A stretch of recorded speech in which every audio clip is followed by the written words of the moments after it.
This episode of Limit Break Radio is made possible by our generous Patreon donors, including Borador Duran of Adamantoise, Alex Stryker of Coeurl, Quellchrist Falconer of Ragnarok.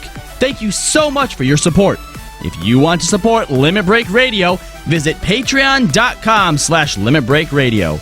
And by Frictio's Facial Cleanse. Does ugly ones of audience wish for comeliness? This one has the answer.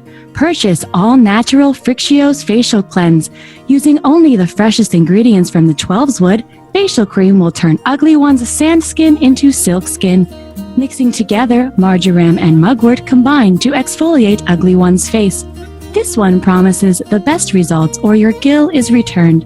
This one recommends you try Frictio's Facial Cleanse today.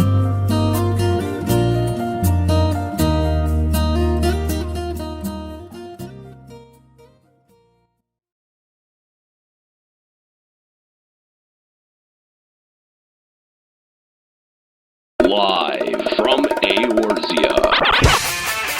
Limit Break.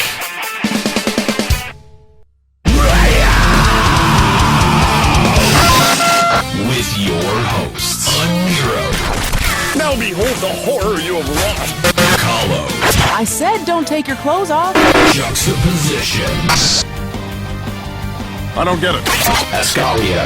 Holy shit, totally forgot about him. And Nika. Oh my god. LimitBreakRadio.com. 5, 4, 3, 2, 1.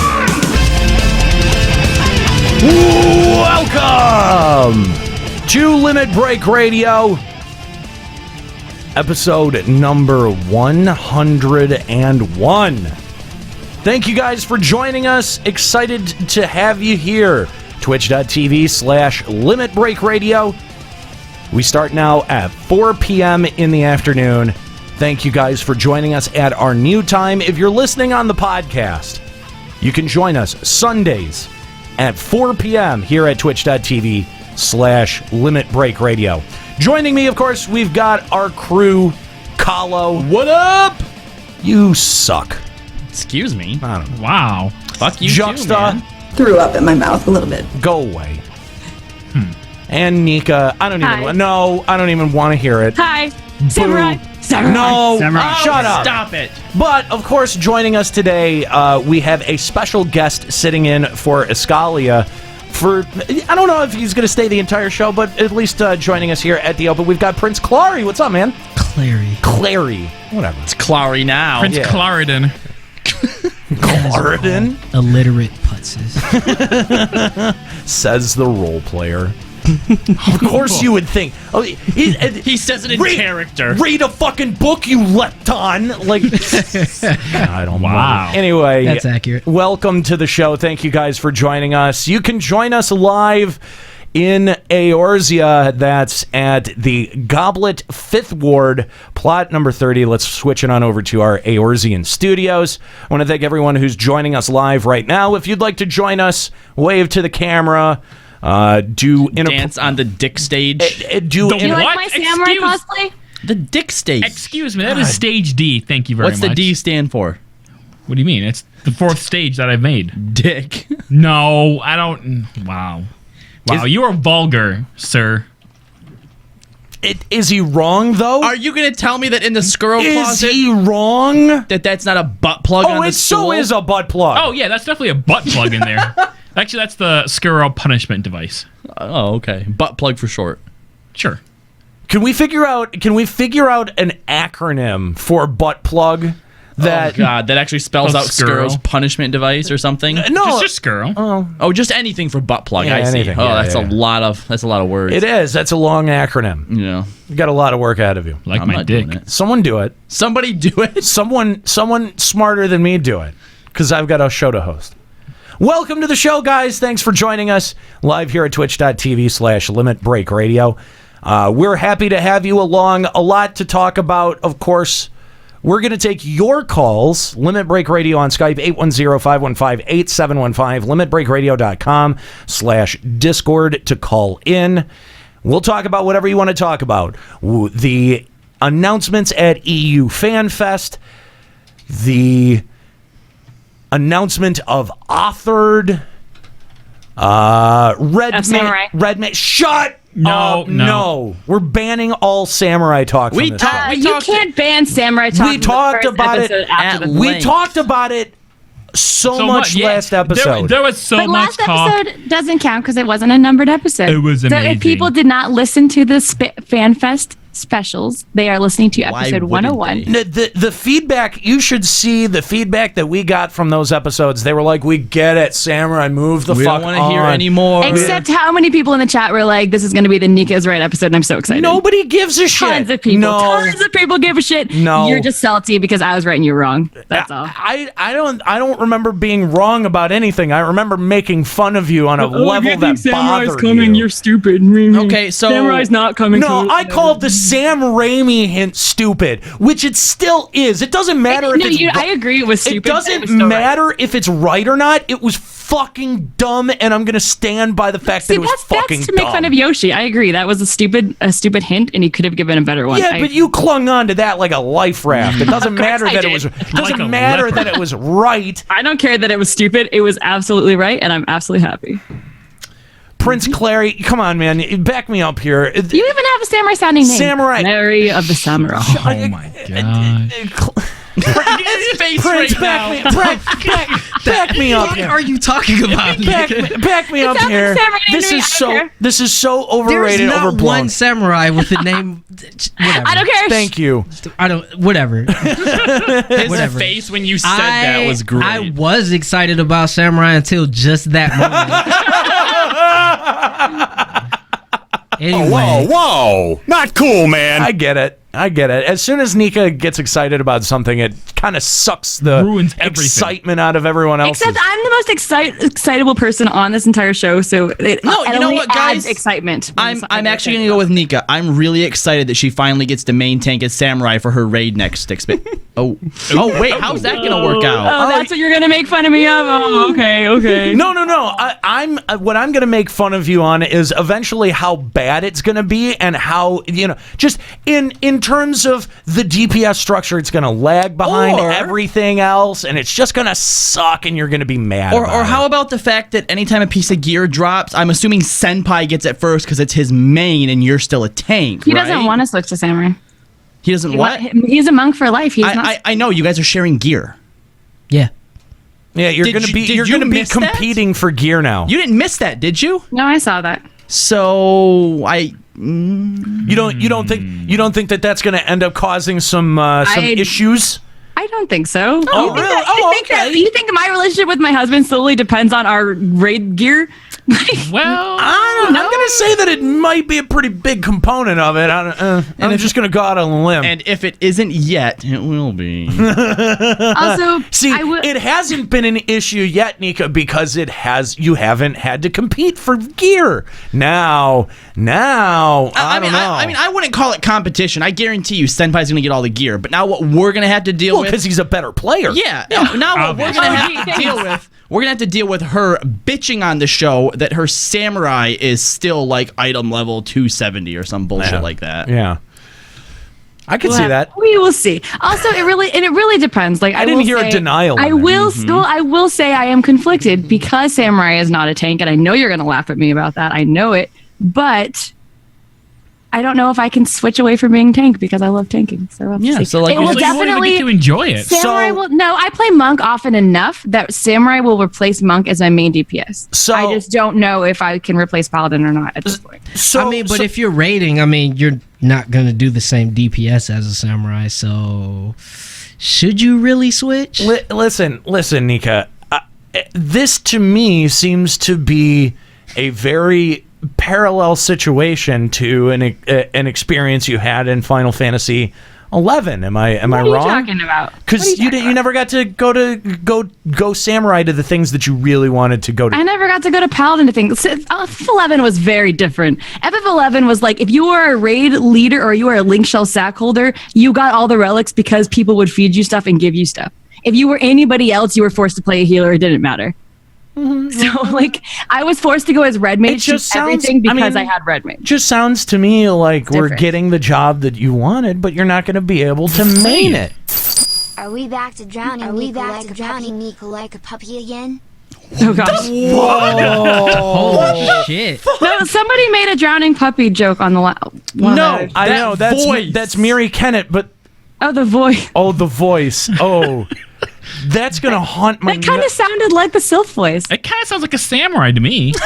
What? Damn. Childish and whiny. Yes. What? You know, Nika, we actually came to grips really quickly with this whole samurai thing because we saw the brilliance of Square-Enix. See, I just flat out wanted to deny you something, which looking back on is pretty uninspired. Square-Enix is actually giving you what you want, but as a DPS, are you really going to be able to enjoy it to the fullest extent Of what it could have been as a tank? I don't actually know, and that's why I have to. What I have to see actually, and this heavily depends on how they're revamping the battle system and what changes they make to tank. If tank becomes not as fun because of it, I think I can have much more fun with samurai. However, if they actually make good changes to tank and samurai is just like every other DPS, then maybe not. I will honestly say that I'm not sure at this point. I think in the end, Square Enix has done something a lot smarter, and that's giving you what you want, but not really giving you what you want. Right. And I commend them for that. It's sort of like what they did when they put Thief into the game, but they didn't actually like make it useful.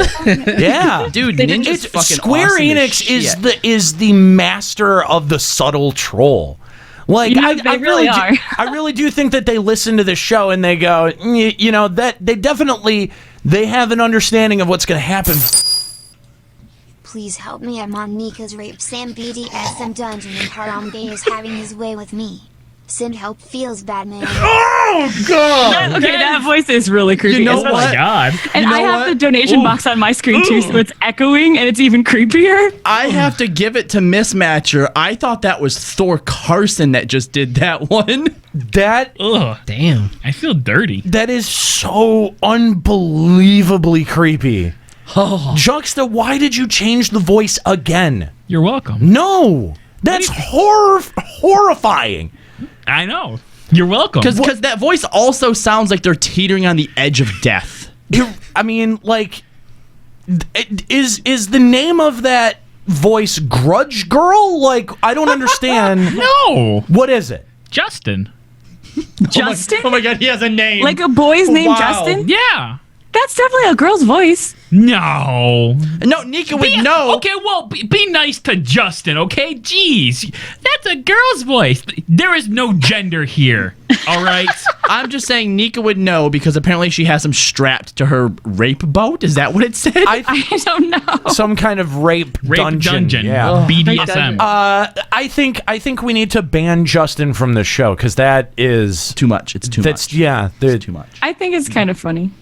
I didn't. funny and I it's didn't. creepy. It's I'm funny sorry, and it's I creepy. didn't hear it clearly enough the first time, and it took till the second time, and it really drove it home with the selected words. That needs to not happen again. All right, fine. I'll change off Justin. Good. Change it back to Slup. Justin is banned from the show. No more Justin. Okay, fine. Good. But we do. He's gonna pick something Sloppy. God, I do have a sloppy. stop it. No. No. Sloppy. No. Sloppy. No. AIDS. God damn. Sloppy AIDS. Clary's over here like looking at his watch like, is it time for me to go yet? This is par for the course for every Limit Break Radio episode. Just so you know. You're welcome, by the way. Just so you know. Anyway. All right. So enough of making fun of Nika about samurai, because we'll have plenty of time to do that. I know Prince is on a little bit of a tight schedule, so I don't want to eat up too much of his time in case he wants to split.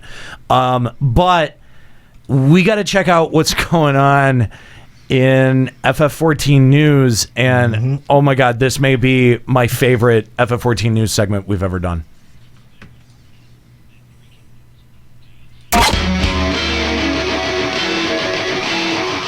Okay, so not a whole lot of actual news. We're sitting right on the patch drop that's coming out on Tuesday. Yeah, wow. Dropping a deuce on me.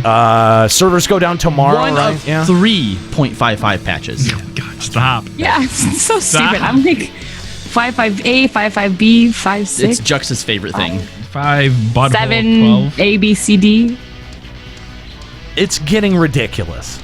It's getting, I mean, like, the fact that, look, I understand that we complained about the gap in content between... But they're not actually giving us content. No, Most it's of not. these, I would classify these at what other MMOs would do as ninja patches. You don't have or to give quality of life updates. Yeah. When are we even getting the diadem one? When you have a patch that's just B or C, I In can't B. keep... It's in B. I can't keep track anymore. when you're doing a patch to fix a bug, you don't have to call that a patch. It's a ninja fix. Just fucking do it. You don't have to tell us about it.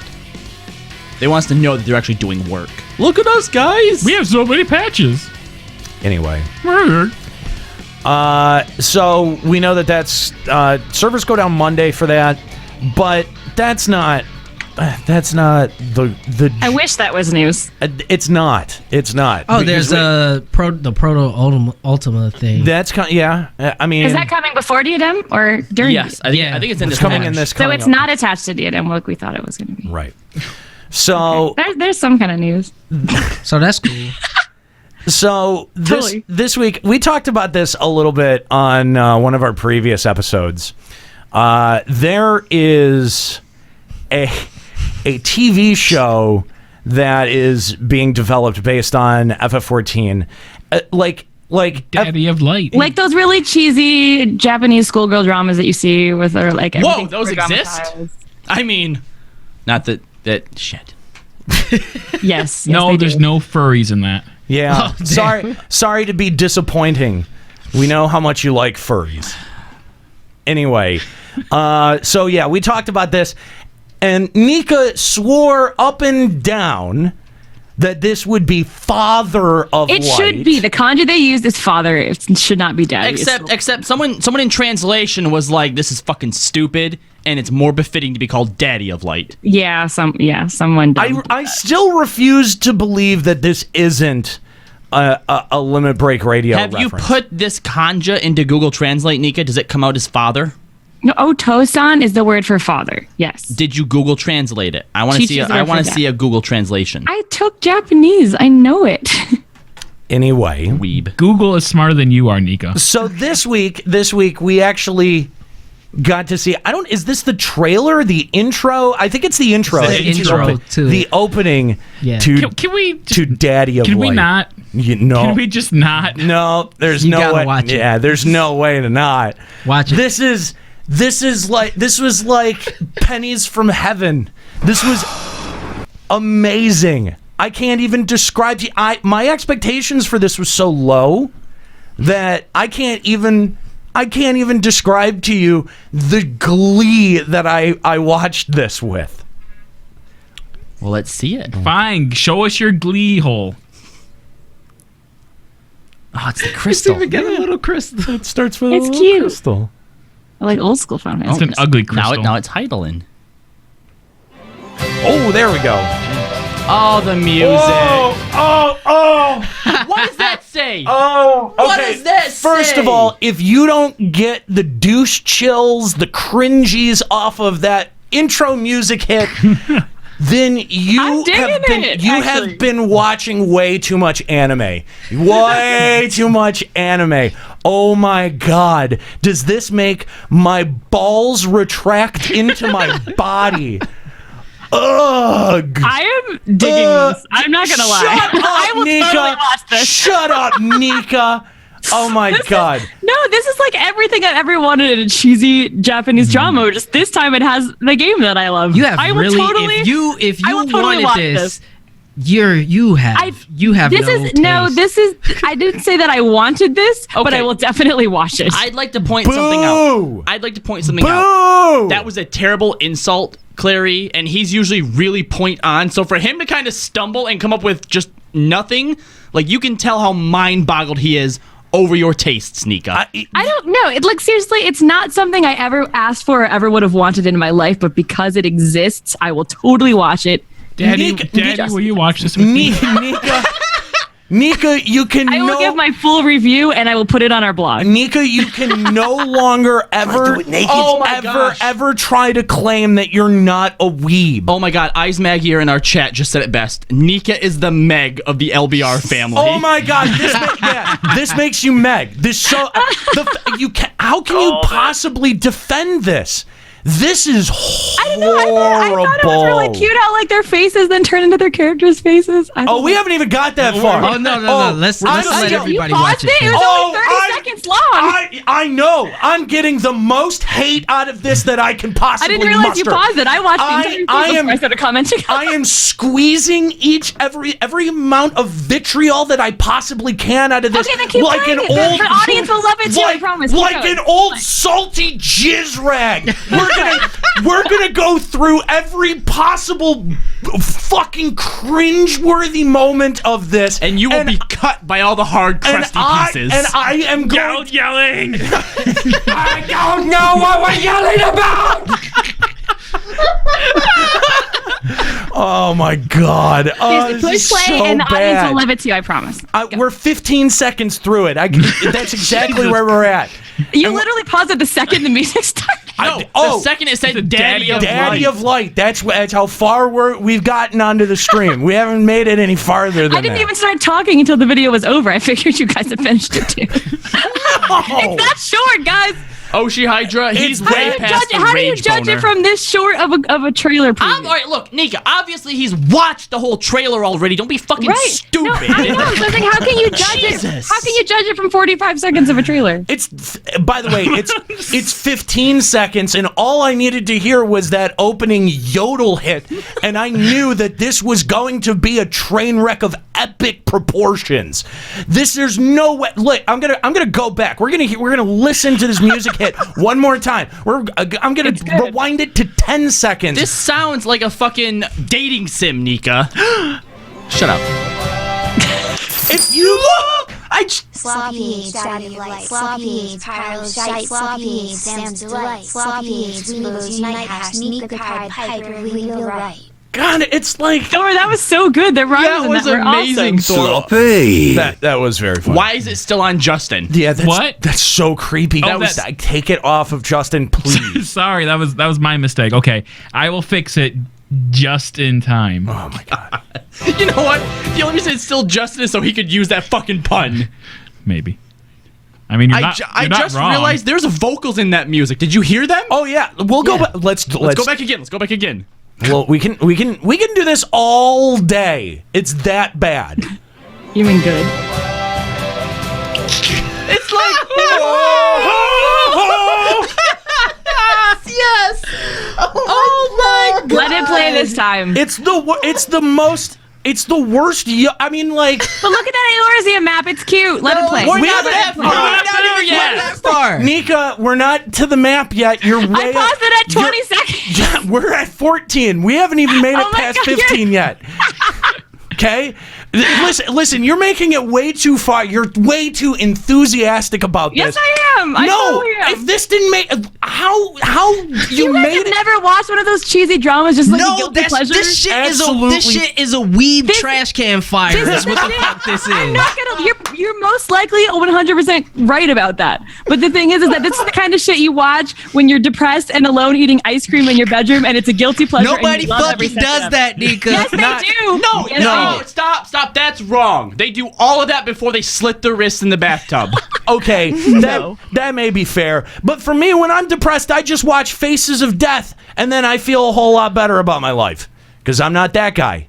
Awkward. Yeah, exactly. Thor Carson saying this show proves there's literally nothing on the internet that I can't fap to.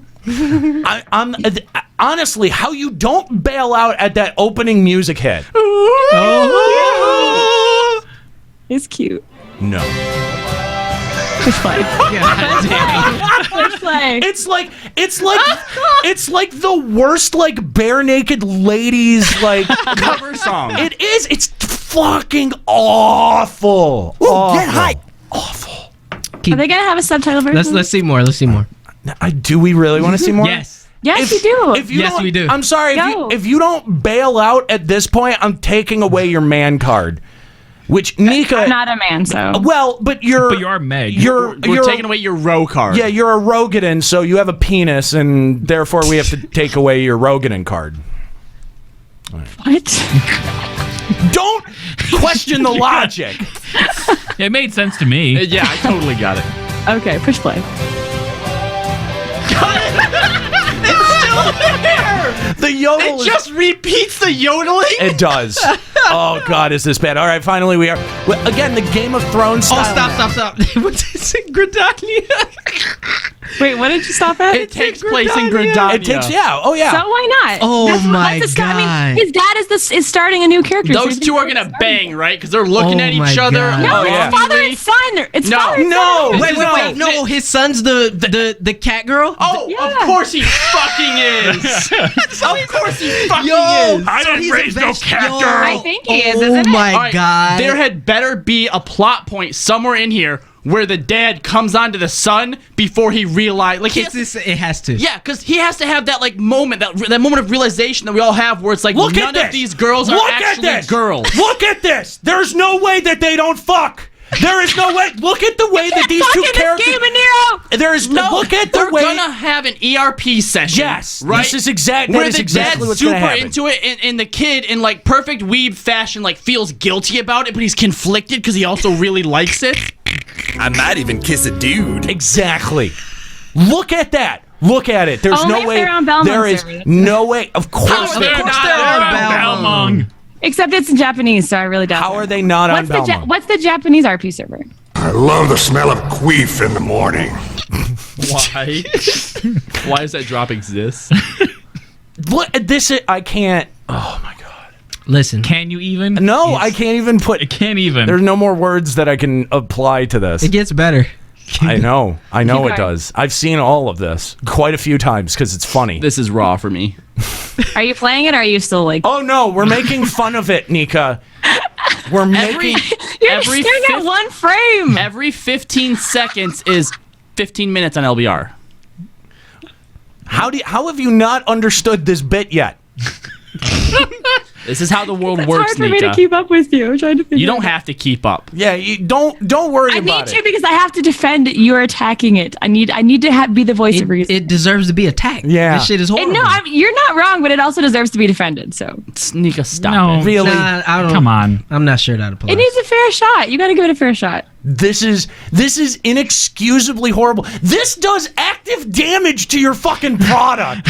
Yeah. Agreed. Honestly, this does. see, Even I'm This giving. shit I is see what worse you're than- saying from this an is- American point of view. No. This is worse than Sneaking. Remember the fucking Burger King platformer Oh, game? that was great. That shit was trash, I bro. love that game. But I do you do not. see from an American point of view? I 100% agree with you, but I don't think you realize the kind of market that these Japanese dramas have in Japan. That And they're doesn't change the fact it's dumb. They're so probably to the American audience, dumb. everyone's going to hate No, it. It's dumb. But in This is Japan, the terrible. J drama stuff is so popular that I Wyatt- feel like this will do well. Wyatt Turk in the chat has said it best. He said, "This is so cringy. I honestly thought it was a fake fan-made mashup." No, Yeah. This is real. no. This This has is Square Enix money behind it. this is 100% real.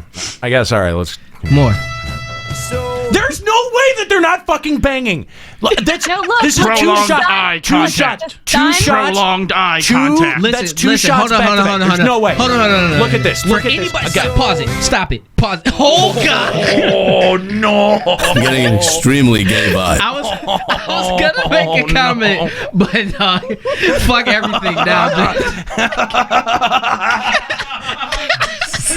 Dude, he looks like the poster child for when you go to like orientation at a college and it shows like, you know, all the different people lining up. It's we've changed their lives. They're productive members of society now. Yes. And he goes on to do something like this. Oh my God. Oh my. Oh shit.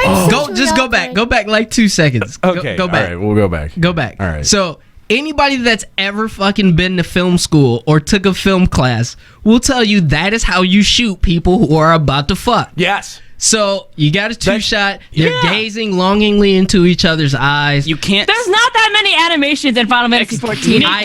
They didn't have to pick that one. Nika. They could have been sitting on a fucking bench for all I can. Isn't that exactly what your character looks like if you target someone? Like I could target. Yeah, Justice's I character don't right now, and I would target look people just like that. where I'm standing right in front of them, so I look like a fucking creep. Nika, I don't do that. Nika, you cannot spell subtext without sex. What? What? There's subtext here, and it's that they want to fuck. But sex isn't spelled in the word subtext. I'm confused. S, That one, the American education system for you. E and X are in subtext. But they're not in order. They don't have to be. It'll be a sloppy ERP session. Why the fuck is Sloppy. I love the way that it said boob. It's like boob. All you did was put the sloppy on the end of Justin. What? You need to switch Justin out. It is. Oh. No. I thought you wanted me to switch how loud it was. No. Hashtag ban Justin. We don't want to hear. All right, tell you what. What? You don't get drops until another voice comes through that speakers. Take his drops away. Sloppy. There, your drops are gone.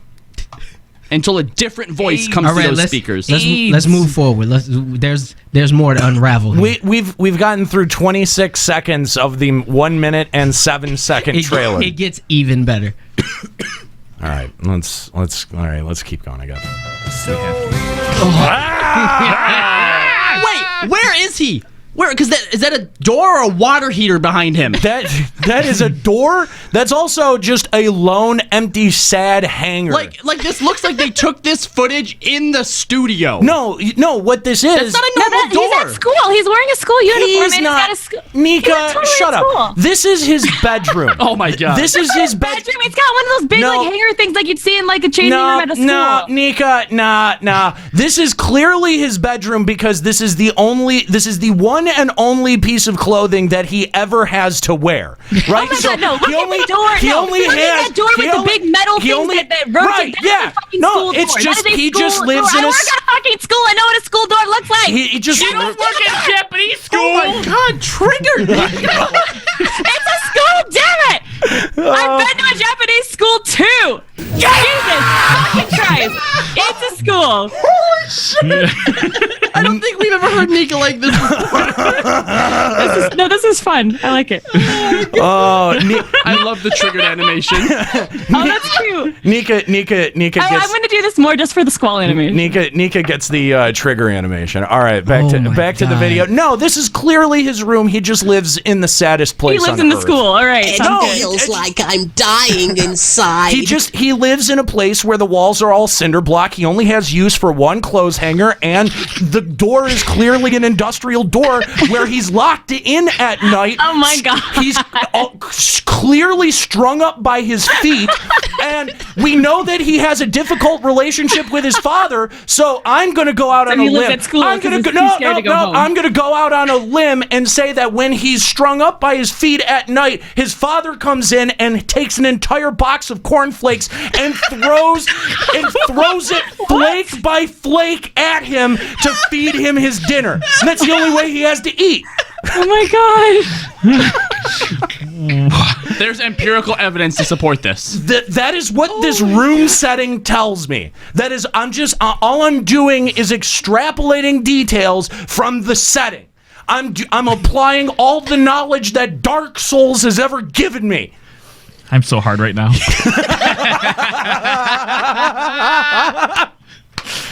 All right. More. All right. Why is he? Whoa! Go back a minute. Go back. That sigh of joy and relief. Why was he breathing heavy? Not just that. There's a split second where the smile goes away, and Nero, you are 100% right about that. About everything you just said. You see that? Did you see it? Did you see it? I saw it. I saw the moment. That is dread. That is dread incarnate. Hang on. I don't know if I can catch the moment. It's so brief. So quick. It's so brief, but that you're stuff right. You just keep to yourself and never tell a soul. It's 100% there. It's. Oh my god! I don't know that I can get it. You can slow it down. You can't slow it down. They have a to slow down. Hit the cog, and you can play it at different speeds. Oh, hey, nice. All right. Here we go. Nice Watch feature. this. Oh my God. Here we go. He's up there. Oh, that moment. It's so quick. It's there. It's palpable, but it's there. All right. So, let's get the full. Okay, we're back. God. We're back at the fucking scene. The characters are the eye fucking scene. Yes, right. They're fucking each other with their eyes. And all right, here we go.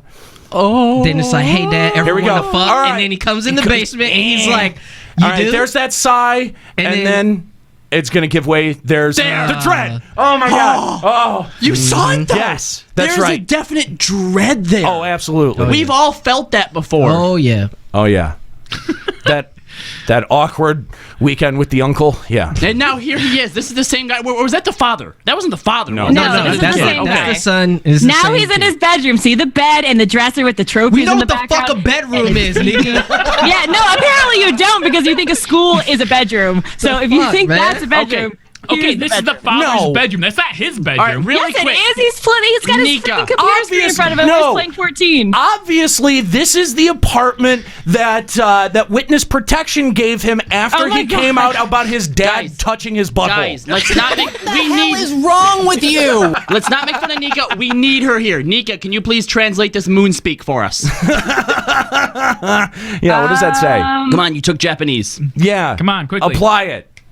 I can't All see. I can read is the last word at the bottom that says mighty. Why do you even bother? Jesus Christ. But I Living. can't read the rest of it. I don't know. Okay. Actually, Angsty scene. Okay. Right? He's sad. He's sad. doesn't that say sensei? I see the word sensei. What's the Eorzean script there? What is it? I don't know. Oh, I can sort of read it. Kiwi Which Okies. second are you? Oh, on? it's he's a cat girl. Philo-luces. Yeah, oh, he's definitely a cat girl. Cat girl. Yeah. Yeah, 100%. Yeah, it fades into his cat girl face. Oh, God. We haven't got that play far, that, Nika. play that. Bottom like word it's to like the me. next. There it is. I saw the moment. Oh, wait, why is there a girl here? I don't know. Oh, that's who makes fun of him for playing fucking Final Fantasy with his dad. As a cat girl. Yeah. There's that moment. Oh, God. Why did someone thought this was clever too? Someone put this in your thinking this is gonna be super cool. Watch this. Let's keep going, man. I don't know if I can. Yeah, we can. I think I need to tap out. Nah. I don't know that I We're only halfway through. We got to. A man endures. But there's only so much cringe I can endure. There's only so much. Hey, would MST3K give up halfway through? Would they? No, you're right. That's I right. will admit it's a little weird that if they're making this a father-son relationship, they would make him a cat girl. Well, no, of course he's a fucking seem a little cat girl. weird. Every cat Oh, now girl's a you guy. admit that shit? Now you admit that that's a little fucking weird. It is weird, but I don't know. Here's We'll the thing. see. The whole point of the story is supposed to be that the dad doesn't know it's his son. Right. He's totally going to they're develop totally an attraction. yeah. Like, it's impossable not to. But isn't that woman that's right after the scene his wife, like the mom?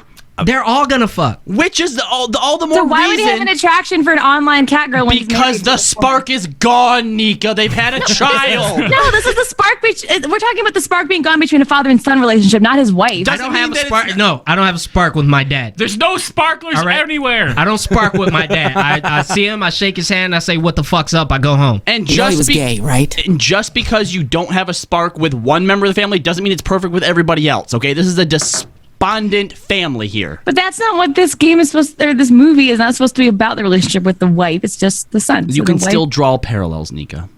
I don't know. It's called good storytelling. Let's We'll continue. see. We'll see. Let's keep going.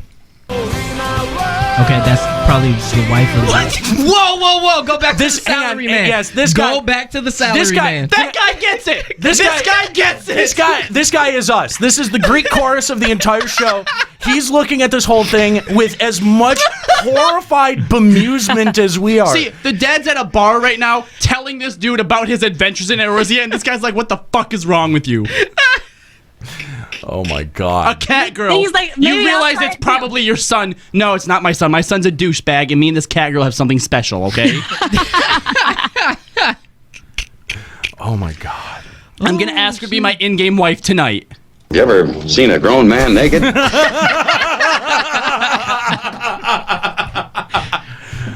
Oh my God. Oh shit. There's more. So that's the boss. This guy is, clearly Some important guy. The guy who's getting ready to they fire. fight No, Trentani. that's the guy who's getting ready to fire the dad for playing fucking Final Fantasy at work with his son during his ERP session. my God. Why do each one of these people have like a Yu-Gi-Oh card style bio next to them? That's what I don't understand. Because when this is all over, they're all being banished to the Shadow Realm. Well, but I need to know how much mana this guy costs to summon. It's very confusing if this is all in Japanese. I want to know how to be able to summon Boss Man. It's important. Wait, DK, is that true? Oh my God, are they all characters in the game? They play. No. Oh shit, they raid together. No. Oh no. They all raid together. Go to the next scene. They fight Trentania. It's so much worse. Wow, this is You even mean better so than I much imagined. better? Dude, this is like the guild, but FF14. But worse because there's that Felicia Day in it.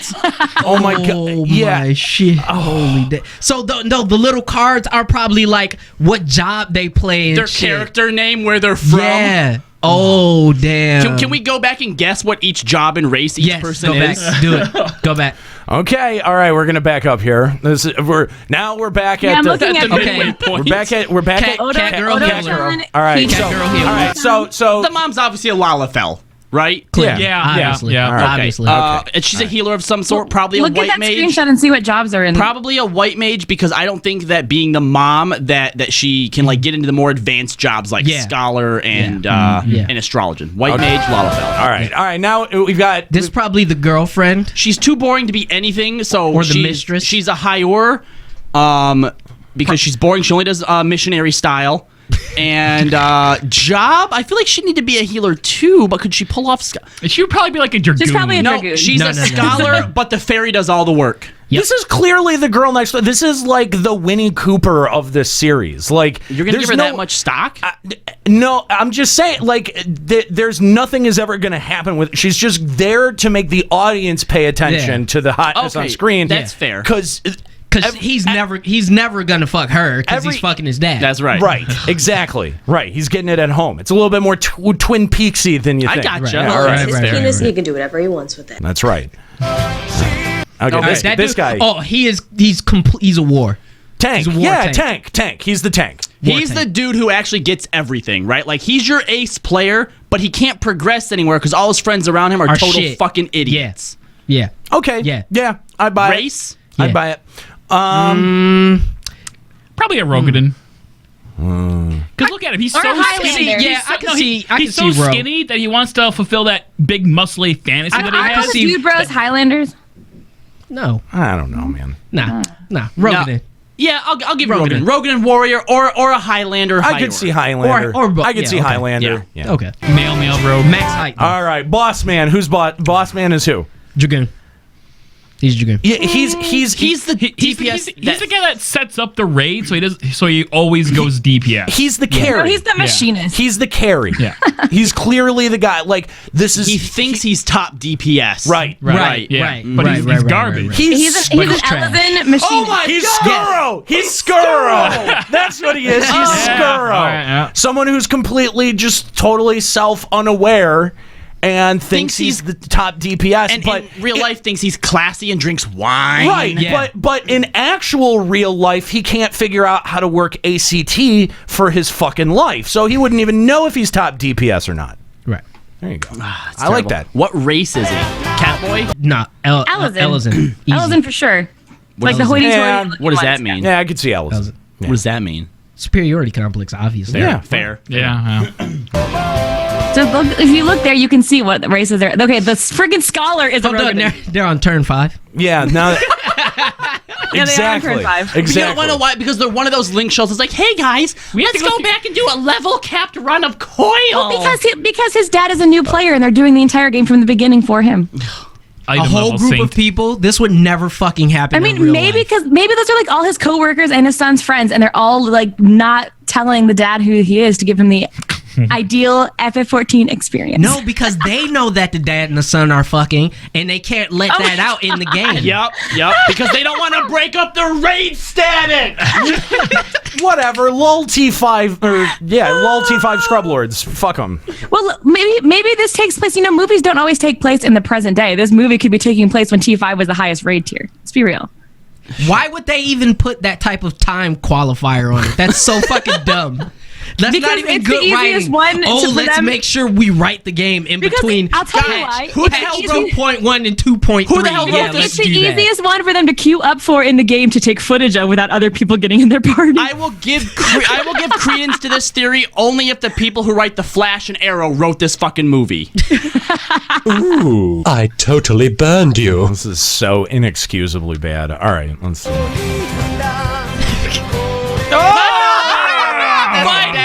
The dad is Derplander. The dad is the Derplander. A Nero is daddy of light confirmed. Daddy.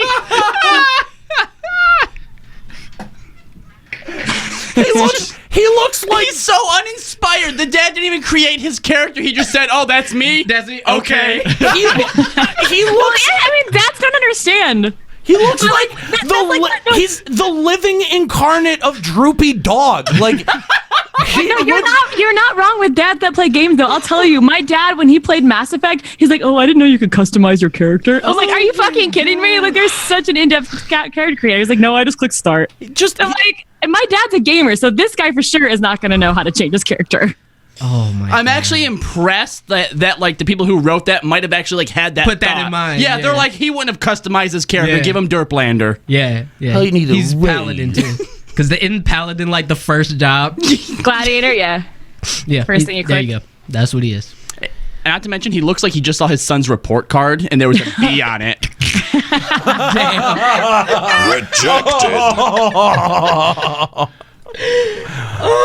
Oh my god.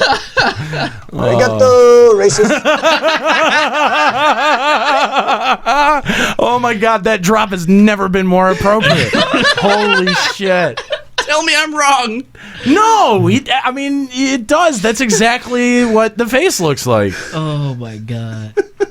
Oh my god. It says Oh in the my chat. God. In the chat, it says they use an archer. I'm disappointed. Or this is the point where he actually realizes as he's ERPing, it's his son on the other side. That's the face. Oh yes, that is the face. No, That's the Smokey face. is the best idea. We need to live fandom this. Why would the fuck Why would would do we that? ever Fuck do that? up, Nika. Because it No. would be funny. No, like we make it where it's not actually. Here's the problem. We would have to pause it every 15 seconds to savage it. That's do you know? I'm pretty sure there's like No, like they do incest on Whose rules Line where you just go about through like it. streaming and shit. I'm pretty sure you can't stream that. So no, we couldn't. Yeah, like once it gets to about episode 4 or 5, when they just stop making a mystery of the fact that they're We'd have to- Is plowing. it actually episodes or is it just a movie? I thought it was a movie. We'd have to do what MST3K has recently been doing, where they just do like what's laugh tracks. It's called, isn't it? Riff tracks. Riff tracks. Yeah. All right. I was thinking more like the Whose Line Is It Anyway game where they like play it and they just live dub over it when people start talking. That's what I was thinking. He's going to work. Oh no. Oh, memories. Oh. Memories. See, as he's ERPing with his son and doesn't know it, he's gonna have these flashbacks to of like his wife and his son and how guilty he feels for betraying his family. That's what this there is. you go. That's what this is. great assessment. Spine chilling. It's a lot to unpack in this shot. It is. Sorry, not sorry.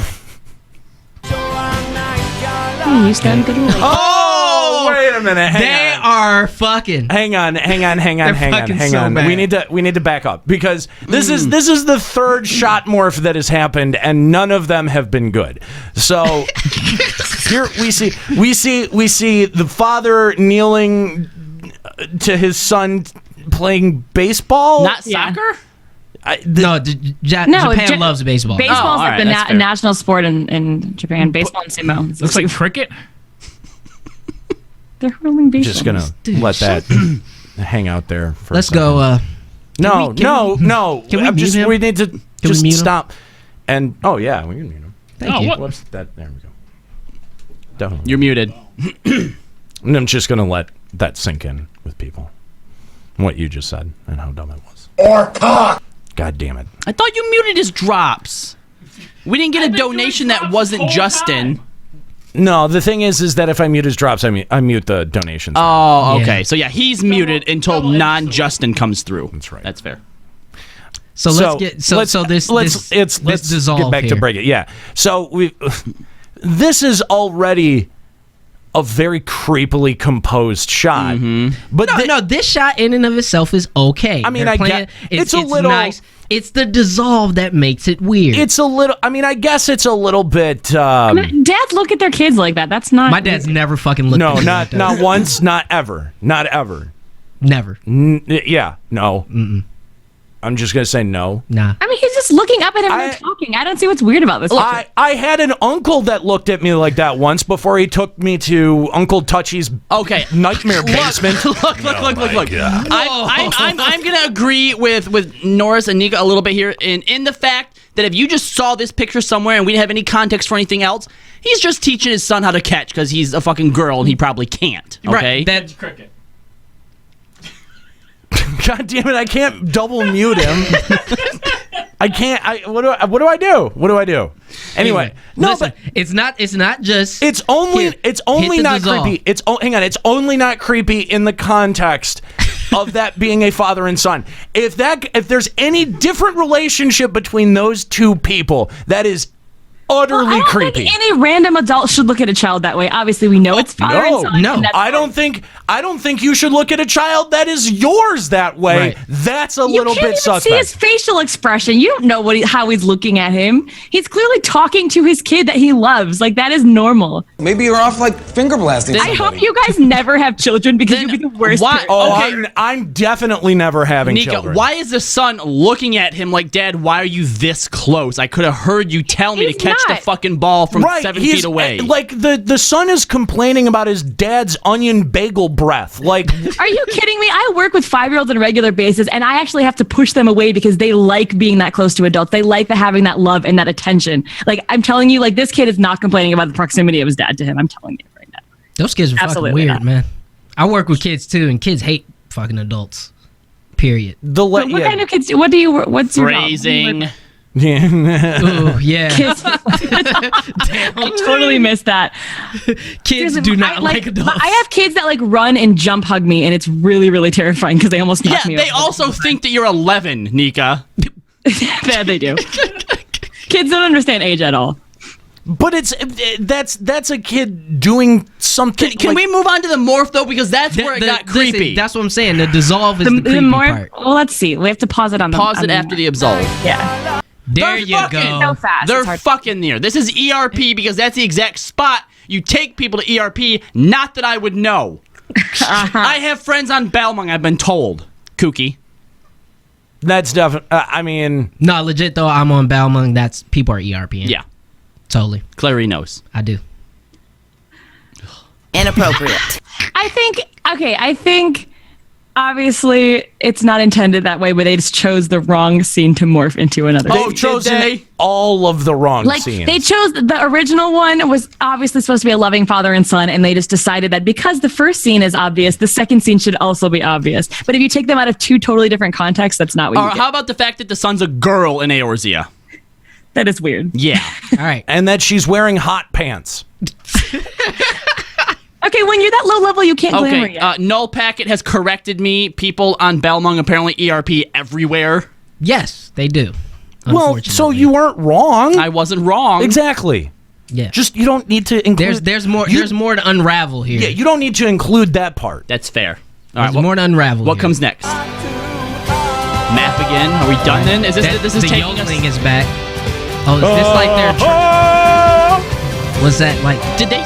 Oh, is that's this? like no, it's just like production names and stuff. No. But the map is that from the freaking Stormblood trailer? It does look like Did it. they steal? It's the same technology. Oh my god! it's They the stole that from the Stormblood trailer. Yeah, because it looks exactly like Game of Thrones, and yeah, that's exactly what they did. They lifted. Hilarious. They lifted the exact same.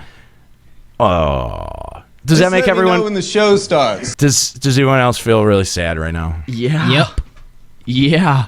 Because now I don't know which one came first. Oh my god. Maybe the Stormblood trailer stole that from this TV show. Or the fact that they're both produced by Square-Enix. of my giant throbbing erection. So they shared resources. That's a possibility. Chat's like, holy shit, we made it.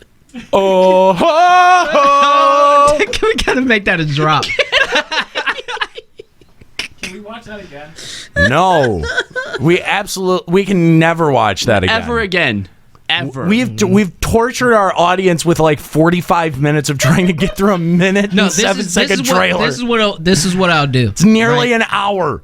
Right? Listen, I will subject myself to it for one episode, and I will come back with a report. You can't trust Nika to do it. No. You can't trust Nika to do it. She's on Weeb all over the thing. Listen. All I'm saying is there's no way we can just look at just this trailer. He's right. And not come back and look at this again. We should do one Rift track. It's got to be one. I'm pretty sure that we all just got cancer from watching that. So I'm not... Not me.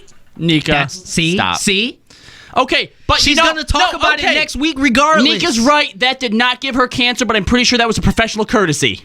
All right, listen. She's going to talk about it next week regardless, right? Yes. Well, it comes out in April, right? It comes out in April. Isn't that what at the end of the video it said 4/18? I can't read Alien, so I don't know when it comes Even out. when it says 4/18 or whatever, that's clearly the dates. Can't read Alien. Yeah, see, April 16th on MBS and April 18th on TBS. It's in English in the article. Look, Try speaking American. It's the only language I understand. I really wish that TBS was like the American TBS. Yeah. If Like they have a subtitle version online, which I'm sure somebody will make one. If they don't, I will watch it and I will do a totally We don't want you to. Nobody wants that. level-headed review of this and put it on our blog. Nobody wants that. Not a single person I will wants rift that. tracks this, but only if other people do it with me. I'm not doing it alone. I can't survive that alone. Like I said, I'm pretty sure we have cancer because we watched that. That was horrible. There's not much. There are not many things that I've ever seen that are worse than that. That was legitimately like That was really bad. One of the most cringe. You have to admit, you do tend to overreact. Well, I'm not overreacting on this one, man. No, I'm going to agree with the Nero until Nika does some type of instructional video. I was referring to Nika. What? You overreact to things. On purpose, sometimes. So does a Nero. No, and Nero's reactions are always like right in the middle. That's right. Perfectly level-headed. Good old fair and balanced De Niro. Totally. They are 110% justified. Anyway.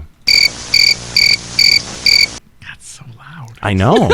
Why'd you make it so loud? I didn't do it. Yeah, you did. You did it. No, I didn't. Yeah, you did. No, you gave that one to me. No, you're the one who did it, though. Yeah, I know, but you gave that to me. I gave it to you, but you did. It's still your fault. We have AIDS. Actually, Nika, I'm going to post on the blog. Kooky brings up the fact that your fucking bio still isn't even on the fucking You came up with website. something funny and stupid. I told you to just use that, so I never wrote one. Oh, yeah, that's At the one reason. point, you wrote something really stupid and funny that made fun of me, and I thought it was funny, so I said use it. And you didn't. Oh, shots fired. So I never came up with one because I actually thought it was on there until just now when Okay, Kooky said it wasn't. Nika, come up with a bio. Yeah, you need to write it. I thought there was already one on there. No. There's never been one because we've always been asking you for one. I know, and then Kello wrote a really funny one about me, and I said to use that. Yeah, it was she's the girl.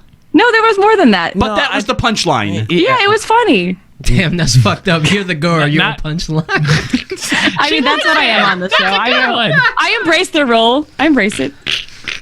Anyway. You guys are fucked up. You're just now figuring this out? You see, Norris? Oh, You're just I know what you right signed now. up for by joining Checkpoint with me. Eat my dick! We're trying to teach him.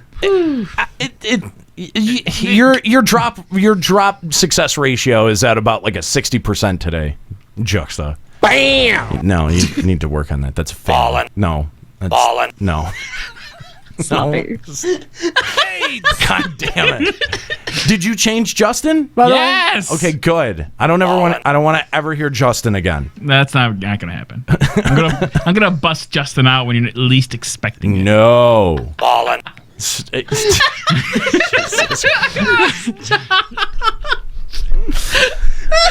Can you be a professional over there, Carlo. By the way, I just got to point out that Sloppy. the That's not funny. The opening song for Daddy of Light is by a group called Glay. Glay. It's a deliberate misspelling of gray. Racist. Wait. Time out. So they took something that was really racist and then made it the name of their group? Apparently. It says it represents the style of music they wanted to play. Rock, which is black, and pop, which is white. Mix them together and you get Glay. Glay. Mm-hmm. I was really gonna. Glay plays gray music. I was gonna commend them for that until you gave that explanation. And that's the explanation on our outline. I don't know where it came from. Stupid. No. Glay. I'm not a fan of that name. It is kind of a mix of pop and rock. No, it's not. It's a mix of shit and shit. Yeah. I thought it was cute. You would. But I like musical things in major keys because I'm a music nerd and I like the key that was in. It hit me in the right spot. Just stop. Just stop. Oh, no. Shh. It's over. You can just stop. Thank God it is over. All right. So before we move on, so that's the show for today, guys. Yep, that's it. We're done. Oh. When are we getting the LBR parody of Daddy of Light with Anyero and Juxta? What is that? That's a robot. That's definitely a they weird, have no soul. That's for sure. That's less unnerving. I don't think you're ever going to get that. I don't plan on ever writing it. I mean, yeah, because we need you to write it. Somebody's going to write it. Let's be real. Just like you asked, what was the name of that voice? You want to take a guess? Robot. Lloyd. It was a female. What? Jessica. Sharon. No. Anyero? No. I have no idea. Clarendon? Clarendon. Kimberly. Get away from me. Kimberly. It's not a Kimberly. That's voice. It was Callie. I was expecting a very sexy, saucy voice, and I got because that. you were a big fan of the Pink Power Ranger. That sounded. Were you not? That sounded. Of course. That sounded way more like the woman who's been sitting for 2.5 days at the DMV. No, at the slot machine. She's got the colostomy bag, but she's all out of cigarettes that she's been puffing through the hole in her neck. That's what that voice sounds like. That's 100% fair. Give me another pack of Lucky's, Sonny. Ballin'. Stop. I don't know what it is about that ball and drop. I think it's my favorite. Anyway. All right. So before we get into the gigantic Samurai Fap Fest that's going to be Nika giving her quote-unquote opinions about the fucking job, let's go to our phone lines. We've had someone... We've had... No, we don't have that guy anymore. Oh, really? Yeah. They bailed out a long time ago? Probably. Oh, man. I have no idea. They probably decided they didn't want to hear any of this shit. Okay, hold on. I can bring him in now, and hopefully he's paying attention, and he We'll see. is on Discord. So. Okay. All right. So maybe he's here now. Maybe you should... All right, let's... No, he left. All right. Abandoned ship. Abandoned ship. We can't do this anymore. You know, if you were paying more attention... No, he's back. Oh, my God. What's going on? I need to at least know who it is. We're going to go to our phone lines and talk to Crit Hit of Hyperion if that person is there. Crit Hit, are you there? Yes, I'm here. Hi, I'm here. Hi. Yes. Sorry, you brought me into the channel too late when you're already talking to me. So I have a lot of feedbacks about FanFest 2017. Oh, okay. In Frankfurt. Yes. Were you out at the European Fan Fest? Yes, of course. And I have a lot of feedback, especially on the hype that you dissed so much. You dissed it. That the room exploded. Now, to be fair, what my comment was that it could have been a production choice that was not a good production choice. So, to be... Yes. It was also how the room was laid out. It was laid out like a football stadium. So you had two rings overhead, like a theater, let's say, an opera theater. So this is why maybe the audio didn't pick it up so well. Well, that's the bulk of my criticism is with the production department. If you if you're putting on a show of that size, you should know what you're miking. The crowd mic is an important mic, and it's an important aspect to build into your live presentation to be able to aptly convey the amount of excitement for any given announcement. And I didn't know whether it was the room or whether it was the production company, but I did not feel the hype on the other side of the monitor. I didn't know who to pin that on, and to be honest, Germany's kind of an easy target, but I did say that it could have been the production department's choice. So they should have had the upper balcony mic'd. That's my opinion. But all right. So outside of the hype levels, how was EU FanFest? Okay, compared to London 2014, it was a lot more organized. The venue was bigger. It held a lot more people, and the queue for the merchandise was a lot more organized with the pre-order stuff that they sent out a week or two before.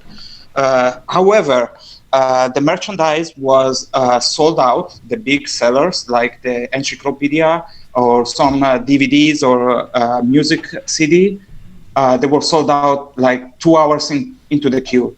Man, I think that was a big disappointment. Yeah, I think that's actually more of an opportunity than we had gotten to get the encyclopedia. Yeah. The encyclopedia had sold out at North American Fan Fest literally just as fast. So I think we were all in the similar boat for that one. And it sounds like the demand on that specific item, and I know that you had mixed soundtracks in there as well, but the demand on that specific item was so much greater than Square-Enix even anticipated, that now they're going to have to go back and do not just a second, but probably third and fourth runs of that. Actually, I don't think it sold out till the second day, because I was in the merch line on the second day and it sold out while I was in line. Shut up, Nika. Yeah. Just saying. I'm just being mean to be mean. But also, I think they probably counted differently because they had the pre-orders and all of that. So they probably are like, okay, most people who want it pre-order, so we're only going to bring a small amount of not pre-ordered to the Fan Fest. And they probably didn't realize how many more people did. Yeah, but after doing 2 Fan Fests, they probably should have been able to figure it out by the third one. That's a bad excuse. Also, because it was on the store. Can Europeans not order it from the NA Everybody store? can order it. They could order it online, right? So they probably also figured most people either pre-ordered it for FanFest or ordered it online already. So we're just going to bring a small amount. That's a bad assumption. It's always better to have more, though. It's just better. That's not a good assumption. Yeah, no, you're right, but I feel like that's probably what they did, and they fucked up. Yeah, it was definitely better compared to 2014, which they didn't have literally nothing on sale there. There was no cash register. It was terrible. Yeah. And 2014 was rough. Yeah. Another negative note is the Wi-Fi. There was no free Wi-Fi provided to us. So I had constantly to bum out to my friend the hotspot connection to my German friends. Yeah, that's on purpose, though, probably. No, I don't know that that's on purpose, but that's normal. I mean, for any kind of event, like gaming event, it doesn't matter where I'm at. I always make sure if I need to have a stable connection that I figure out how to do that. That's not the hotel Wi-Fi, because the hotel Wi-Fi is never reliable. Even if you're a guest, even if you're paying for it, it's never ever reliable because there are so many people trying to hit it all at once. Even cell data, there's it's limited in what its capacity is, and it will get overloaded. Yeah. I mean, that happens a lot at conventions. I mean, but also maybe it wasn't on purpose, but I don't think Square Enix, set out to say, hey, can you make sure the Wi-Fi is running? Because, they want to control all their views well, and stuff however, I have to say that they provided us with a free ticket for public transport for the whole weekend. Oh, that's cool. And that's really nice. You could go out and eat somewhere and then come back to FanFest. Freedom of traveling like that was great. And 2 days was a lot better. There was less of a feel of rush to complete all the mini games and everything. And that's it. It was really great and hype, and was fantastic. The concert on the second day, it was like the whole building shaking because everybody was shouting for one more song, but they didn't give it to us. Man, well, the concerts are always the highlight, I think, for me. Now that I've gone to, 4 of them? I think I've gone to 4 of them. The concerts, the live music is always... Can I talk about how bitter I am about that for a second? No. Because I think you all agree, don't you, about the Shiva thing? Yeah, no, I definitely do agree because... let me tell you, me and Aniro were at the first fan fest. Well, hang on. Shiva had only been out for a month. We were chanting Shiva, Shiva, Shiva, and they're like, no, Shiva's not ready. Next time, guys. And then next time comes, we chant Shiva again, and they're like, no, look, it's not on our set list. And fucking Soken holds up the set list. They're like, see, no Shiva. And we're like, but you fucking told us Shiva last fan fest, and then they go and do it at Europe. I'm extremely salty about with Susan Kelly. That's the only thing that I'm salty about. I don't give a fuck what song it was. I wanted Susan in the Primals. I mean, Susan did a phenomenal job with the song, but it's not like they had anything at their disposal at that fan fest that they didn't have at Las Vegas. Mm-hmm. And I am disappointed that we didn't get to see Susan perform with the Primals because I would have loved to see that. That would have been great. Although... I always have to duck out the last 2 songs of the Primals to go set up our podcasting equipment so that we're set up and ready to go. I know, all right? Yeah, it's a tough one. Feels bad, man. It's hard, man. It's tough. When you're the only engineer on staff and you got to make sure that... I'm engineering right now. No, you're not. Yes, I am. No, you're not. Nika, it turns out that JP got Shiva too, you know. Really? Teddy's saying they've done Shiva for both EU and JP both years. Susan wasn't talking about singing it at the JP one. That was someone else? Right. Someone else did it. But they still got Shiva. Yeah. They had the that still makes me mad because NA's been asking for Shiva for 3 fucking years now. They had the original singer for Shiva. That's who cool they had. too. What the hell? Better. Susan's better. It doesn't even matter, but we wanted Shiva because it had just come out originally and fucking screwed us over. Especially people like, oh, they didn't have a girl to sing. First of all, yes, they had Susan. And secondly, the first fan fest, they had somebody come out and sing Garuda and Ramu, whoever that chick was. It's not like it's hard for them to find female singers that could sing the song. Like, let's True. And they had Susan. Are you triggered? I'm extremely triggered. No, it's not triggered enough. When earlier in the episode she yelled "Jesus fucking Christ," that was definitely. I'm just really salty about that. That is definitely it. I'm just bitter. All right, Crit Hit, we've got to move it along here. Anything else that you wanted to share? I have a few news that maybe are public already or not, but about the future of the game. I came across some juicy news. All right. I mean, juicy news. Let's hear the juice. Yeah, let's hear it. Well, depends from the point of view. So basically, the graphic updates, they're gonna be regarding especially the standardization of the frame rate, and they're gonna be targeted especially for the PS4 Pro. And it's going to be not a 4K upgrade. There is not going to be a 4K upgrade, but it's just going to be more of a frame rate stabilization across all the platform. Okay. The VR is never going to happen. Oh, good. And Yay. And still, it's related to the frame rate issue. Blitzball, it's happening. It's going to happen definitely. How'd you hear that? Yeah, I mean, it's just. What's your source here? It's like, there's a source.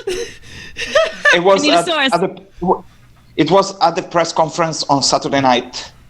All right. Well, we're going to be talking about the Frankfurt press conference here in just a moment, but okay, so I'll leave it out. Also, the other one I have, or you want to hear it? Go for it. I mean, we'll go for it. Yeah. Okay, Grand Company Platoons are ready. They're just not going to come out yet because they want to focus on the launch of 4.0. Okay. So Platoons isn't they're going to let you do them in what was the original concept of them? They're going to let you take them in dungeons, or what was it? I don't know if we ever got a clear original concept for them or not. Yeah, they said that they have all the assets ready and they just need to be finalized. It's just we have Platoons. They're literally just adventures. Yeah. Yeah. But you're gonna be able to bring them in dungeons eventually. It's just not now because they're focusing on 4.0. All right. Well, there you go. Crit hit of Hyperion. Thanks very much for giving us a call. Attended the EU Fan Fest. Wanted to definitely set us straight on the hype levels being produced by Germany, and then getting a couple of interesting little tidbits there. I'm not sure. I mean, I want to believe. You gotta believe, but I don't know. I mean, can't stop, won't stop. I can't. I'm not gonna put 100% of my weight on that. I'm not gonna say that that's 100% true. But thanks for the call. We appreciate it. I like how Nika was like really grilling him. Like he'd try to talk and she'd be like, "Give me your source. What's your source? Tell me what your source is." Because I want Blitzball so bad. I don't want people to get my hopes up just to have them crushed. Why would they introduce swimming in a game, in a Final Fantasy game, and then talk about Blitzball and then not introduce Blitzball? Well, because Yoshi's been saying he wanted Blitzball in for years before swimming was even announced. It's always just been a rumor. It's step one. It's definitely step one. Yeah. Anyway, let's talk about the Frankfurt press conference here. There was a whole bunch of different community sites that got to ask a bunch of questions to Yoshi P in, I think it was like the middle of day one. It was like after day one, or I don't know what exactly the timing was, but you see a whole bunch of fan site names that Gamer Escape was in there. We're actually using Gamer Escape as our source, but Nova Crystallis was in here as well. There was just a whole bunch of EGS Gamer UK, French FF site, unnamed French FF site. It's just this French FF site. That's my what favorite. It says, yeah. Dual Shockers was also a part of this as well.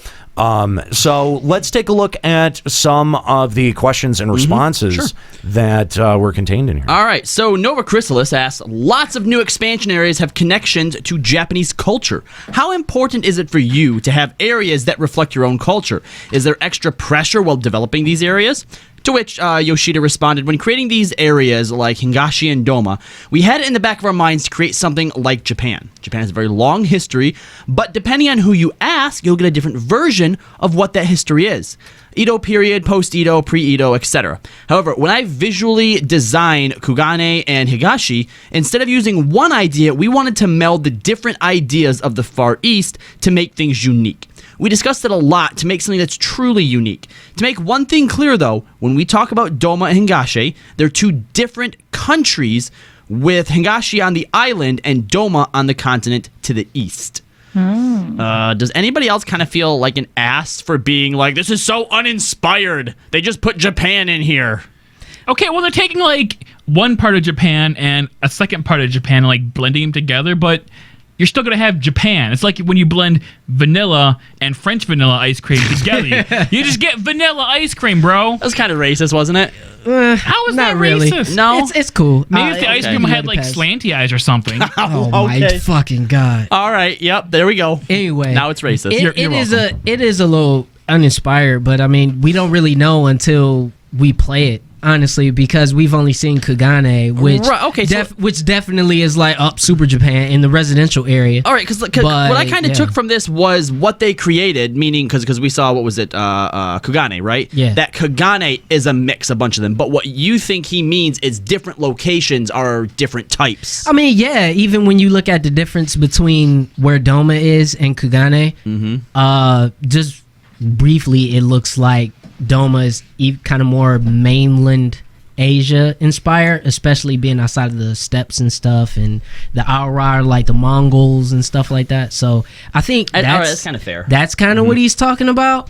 But in the same breath, yeah, it is kind of boring and uninspired because you just took a bunch of what you already know instead of creating something completely. But how often is it that we get something like this in an MMO? Like, it's very rare. Blade and Soul. Every single game ever. Neo. No. I'm talking about that's the entire game. I'm talking about this is actually fleshing out a world, like a world in real life. Like, we've got the Western, we've got the Asian, we've got the European. Like, it actually feels like a world where each country and continent is different. You know what it doesn't feel like? I agree with that, though. I actually agree with that, though. Sure. I agree with that. But it doesn't feel like a fantasy world. Right. See, that's the thing, is that this feels like, feudal era Japan copy and pasted from a brochure. Like a real world inspirations and thrown into Eorzea. It's not to me, it's not intrinsically Final Fantasy. It's not a intrinsically Final Fantasy setting. Here's the thing, and I've talked with other players about this, and here's kind of why people have a sour taste in their mouths about this. Is because when you compare it to an expansion in 11 like At Ergan, right? That was Middle Eastern inspired. That was a smush of everything Middle Eastern, all smushed into one. But what they did though was they ended up making something that didn't exist on Earth in any type of way. So outside of a few kind of tropes that we understand from those regions, it was still pretty unique. I mean, you had pirates, and then you had Hashishin, and then you had like a few other Middle Eastern kind of tropes, but the whole thing wasn't like a big Middle Eastern, themed expansion parody. Yeah, exactly. It was still unique to a certain extent, right? So that's why I said, on the surface, this is what it feels like, but we didn't know that about At Ergan until that came out and we experienced the entirety of the story. So I feel like, for as much as we could be like,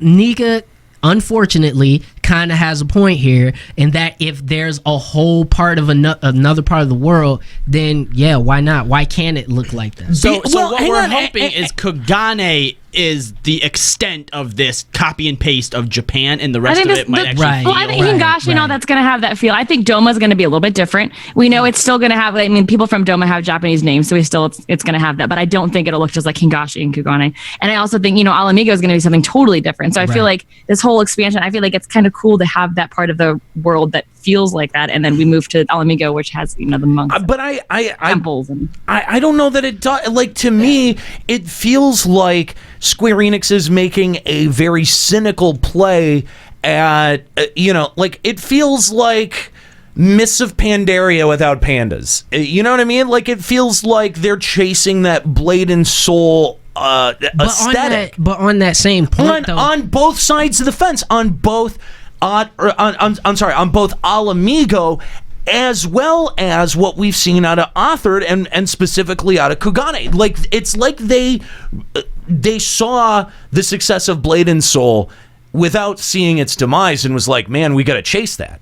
And that, to me, seems like so much more of a cynical decision than, let's figure out what the samurai and ninja homeland looks like. I don't think so. I think, honestly, in order to have that type of job in terms of samurai and ninja, the very moment they introduced ninja, we knew what the Far East was going to be like. It was going to be that, because they came over all Japanese names, right? All Japanese names. Yeah, but at the same time, though, the fact that we're surprised by this is foolish, I think. But the way that you're right, Norris. The way that they did it in 11, I thought was a lot more creative, because we never actually saw the Far East, so it was like referenced, but we never actually got to see it, and so it never If we saw this in 11 and it was like this, I would still be like, man, that's cheesy as fuck.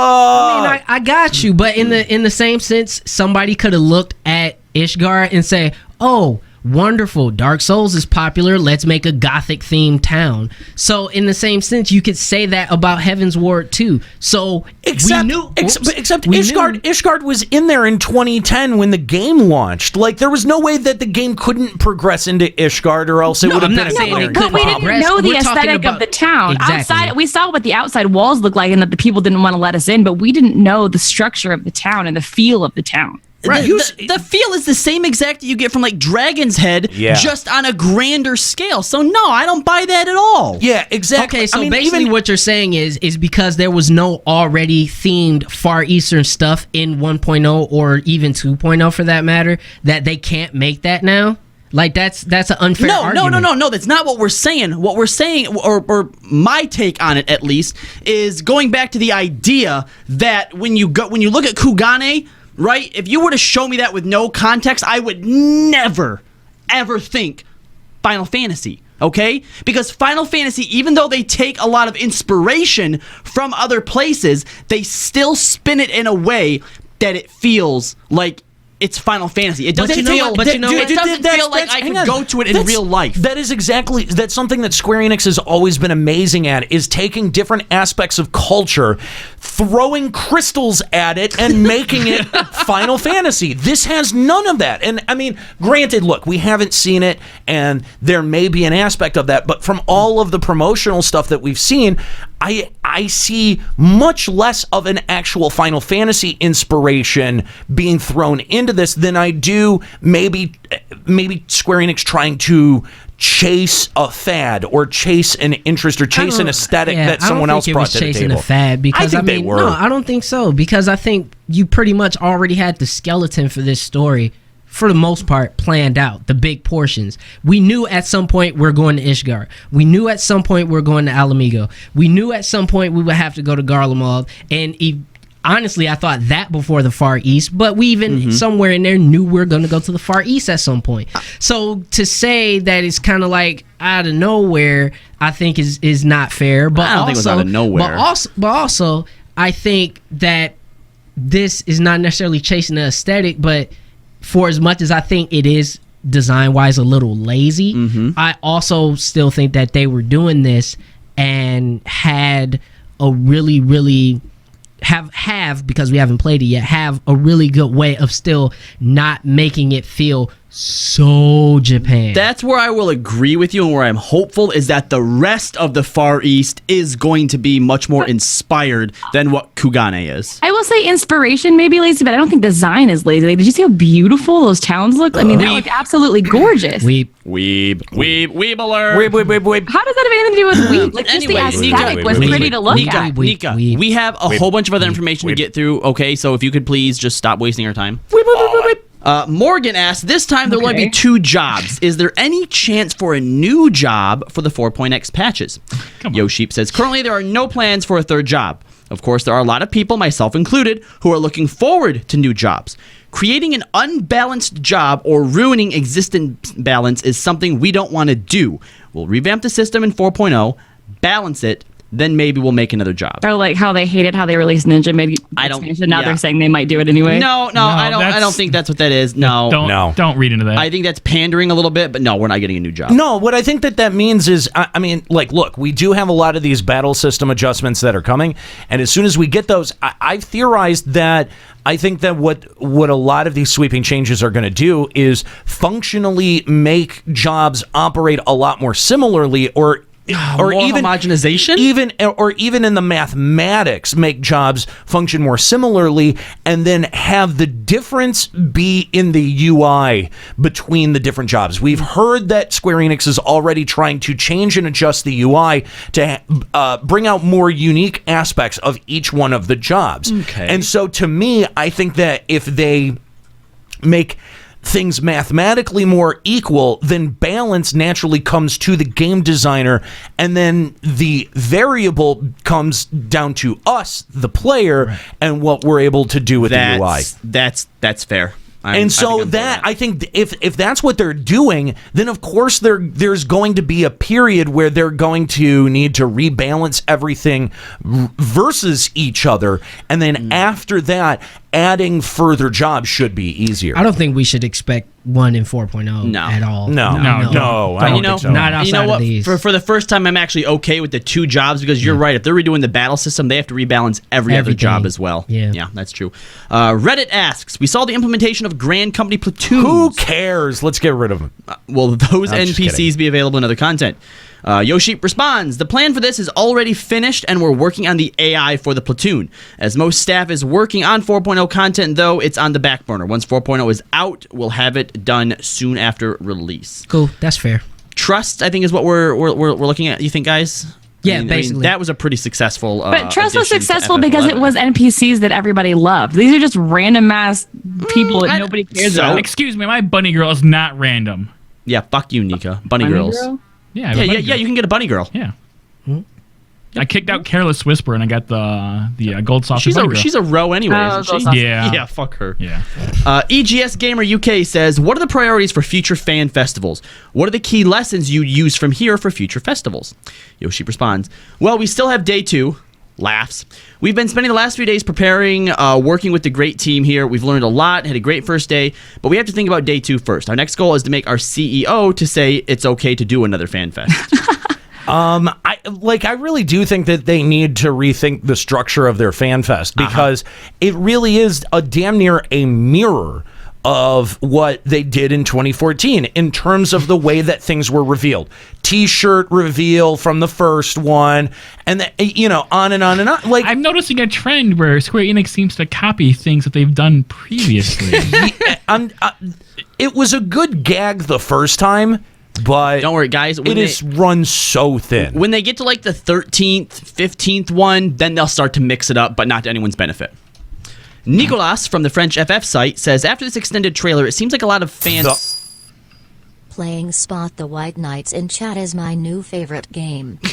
Spot the White Knights. Spot the White Knights, yeah. Spot the White Knights. Level Up Audio, I think, is so butthurt on the fact that more people watch us than their lame channel that they are just... Oh, that's mean. They are railing on us. They are just railing on us in chat. I love you, Level Up. I don't know who you are, Nah, but he's I a love you. fucking idiot. Who? Do you get less ugly? I don't know. Is that a thing? I've never heard of that before. Nah, no one ever has. Don't worry about it. After this extended trailer, it seems like a lot of fans forgot about Alamigo. Are you scared Doma will lower the hype for Alamigo? Fair question. Yep. Yoship says, what we don't want players to forget is we've shown a lot of interesting areas in Alamigo. In addition to the ones in Othard, we have plans for Alamigo. 50% of 4.0 will occur in Alamigo. Okay, then it makes me wonder. Doesn't answer anything. No. Well, I don't know because it doesn't answer the actual question. When it showed how big Othard was, that was my thing too. I'm like, I feel like the difference between these land masses, either a lot of Othard isn't going to be opened up to us, or it's going to be broken down to like actually, just a few sections. But yeah, that was my big thing. This expansion is going to be way more massive than we think. Don't get your hopes up. I felt like you got to be a little optimistic. I felt like a lot of wind was taken out of the Alamigo sale. Yeah. Now, look, I think in terms of pacing, because Heavensward had a lot of pacing issues. We moved out of the Dragon Song War pretty fast. We moved into the Warriors of Darkness very quickly. That wrapped up almost as quickly as we moved into it. And now we're at the Raven and all of the manipulating that he's done, moving us into Alamigo. And I just think that the way that those plot points moved in between each other was very clumsy. And I think that Square Enix should really be paying very close attention to the pacing. Now, let me say what kind of pacing I think would be okay. I think if out of the gate 4.0, that the 4.0 from front to back addresses the Alamigan resistance issue and then pretty much wraps it up at the end of 3.0, and that's what moves us on into Othard. That would be something that I'm okay with. Or just moving us along into Othard and giving us access, but not having any real story that takes place in Othard, so that this region ends up still being a mystery when we go there. Because one of the things that I think, Norris, you've pointed out that I agree with, that when we went to Ishgard and when we went to the areas surrounding that, we had a pretty good context for what most of those should be like. We had a pretty good context for what most of Eorzea should be like. And I think that we have some expectations for what even our push forward into Alamigo is going to be like. But I don't think we have those same expectations for any of the new land masses that have been shown off. And I think what Square Enix's best opportunity is to send us into this new land, and at least for that first patch, make us really feel like we're exploring a new foreign territory. That's something that has been missing from I think the entirety of Heavensward and at least a little bit of 2.0. That's something that they could bring back, because this is truly for the first time when we're moving into an area that we know almost nothing about. And I think that instead of over-analyzing or over-exposing that plot point, they need to just run with it. Well, I think part of what at least story-wise or lore-wise, what they're going to do with 4.0 is the reason why it's split 50-50 between Othard and Alamigo is that the conflict in Alamigo is going to be much more active. So even though it's a smaller landmass, there's going to be a lot more happening in a smaller area over the stretch of the story.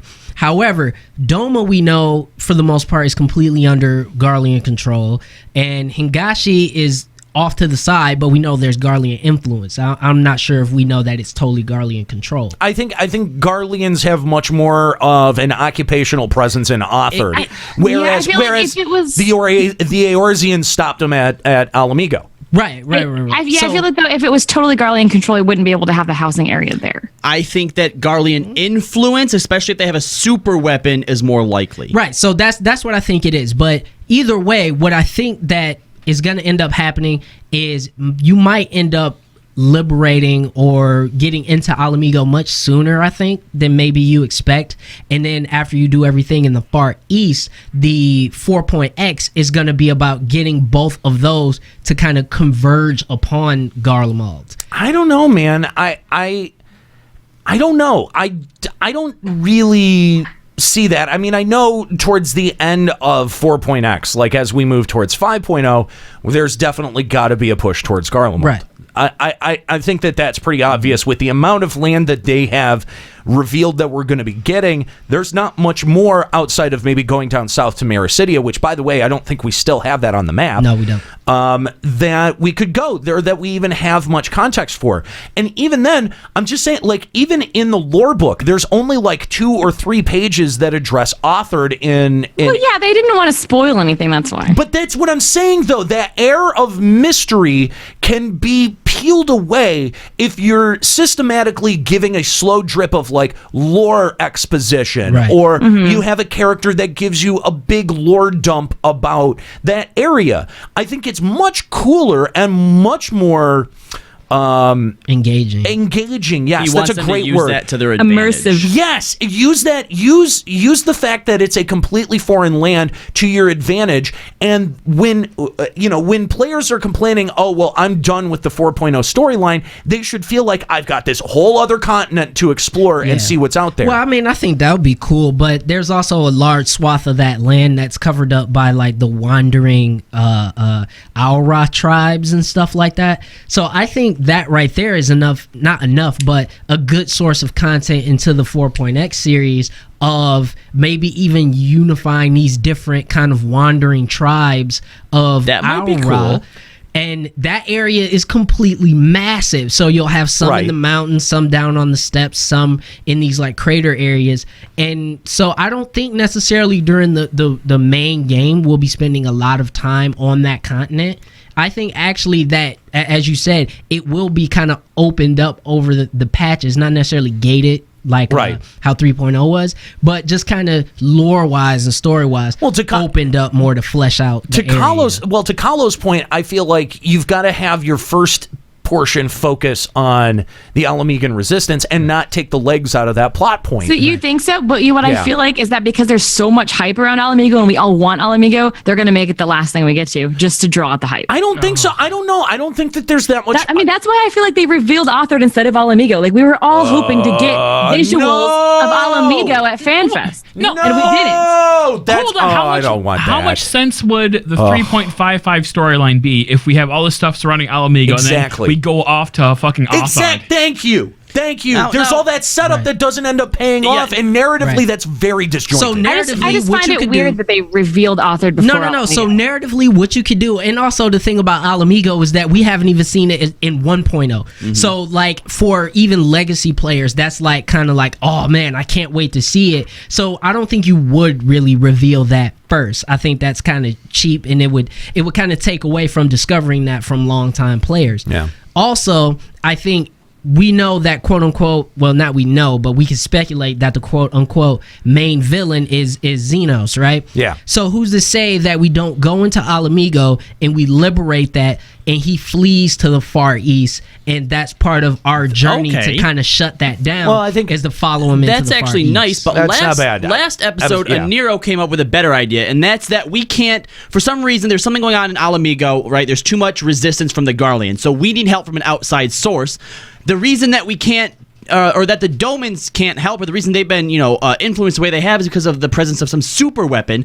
So we have to go and help dismantle or take out this super weapon in some way. So then that way we get either the aid of the Domans or they'll be able to apply pressure in some way. that allows us to push into Alamigo. Yeah, if you want to go with the super weapon theory, which is I think a pretty good theory because goddamn the Garleans love their super weapons and that giant weird ass hole in the mountain. That too. There's and the fact that Doma was raised, like that I think would add urgency to the plot point that the Domans had to flee and that they couldn't just go to somewhere like Kugane. Right, because they went all the way across the ocean. Exactly. And if there was some super weapon, that would have influenced Kugane to have been like, no, we can't take you in. That's not happening to us. Right. Go somewhere else. Exactly. And I think that would make a whole lot of sense. Now, if the narrative is, okay, Xenos was the one that pulled the trigger on using this, super weapon. Think of it like the Death Star, right? Yep. Use the super weapon on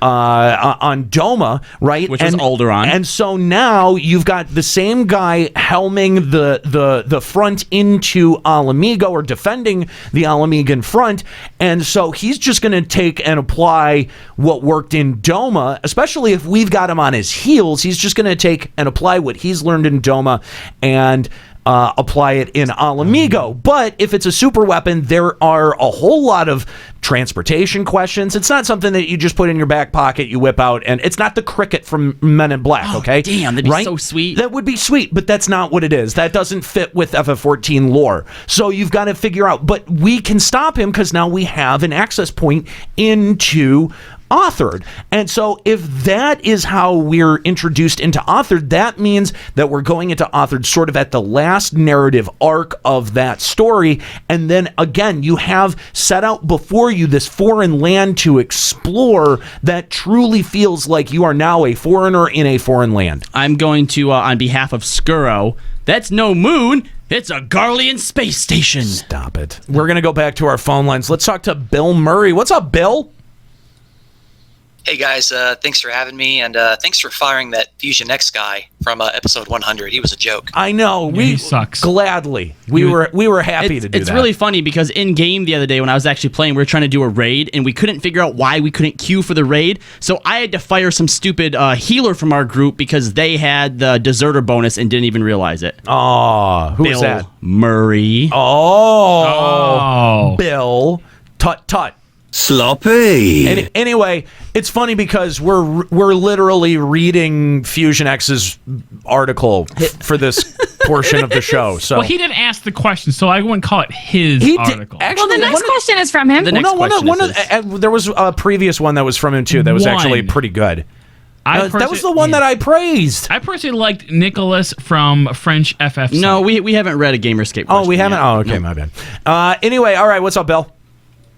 Yeah, so there is some information that we have from the lore forums and back from 1.0 regarding Authored, and actually one of the conflicts that the Garlean Empire had with them before they even went to Alamigo and before they tried to conquer Eorzea.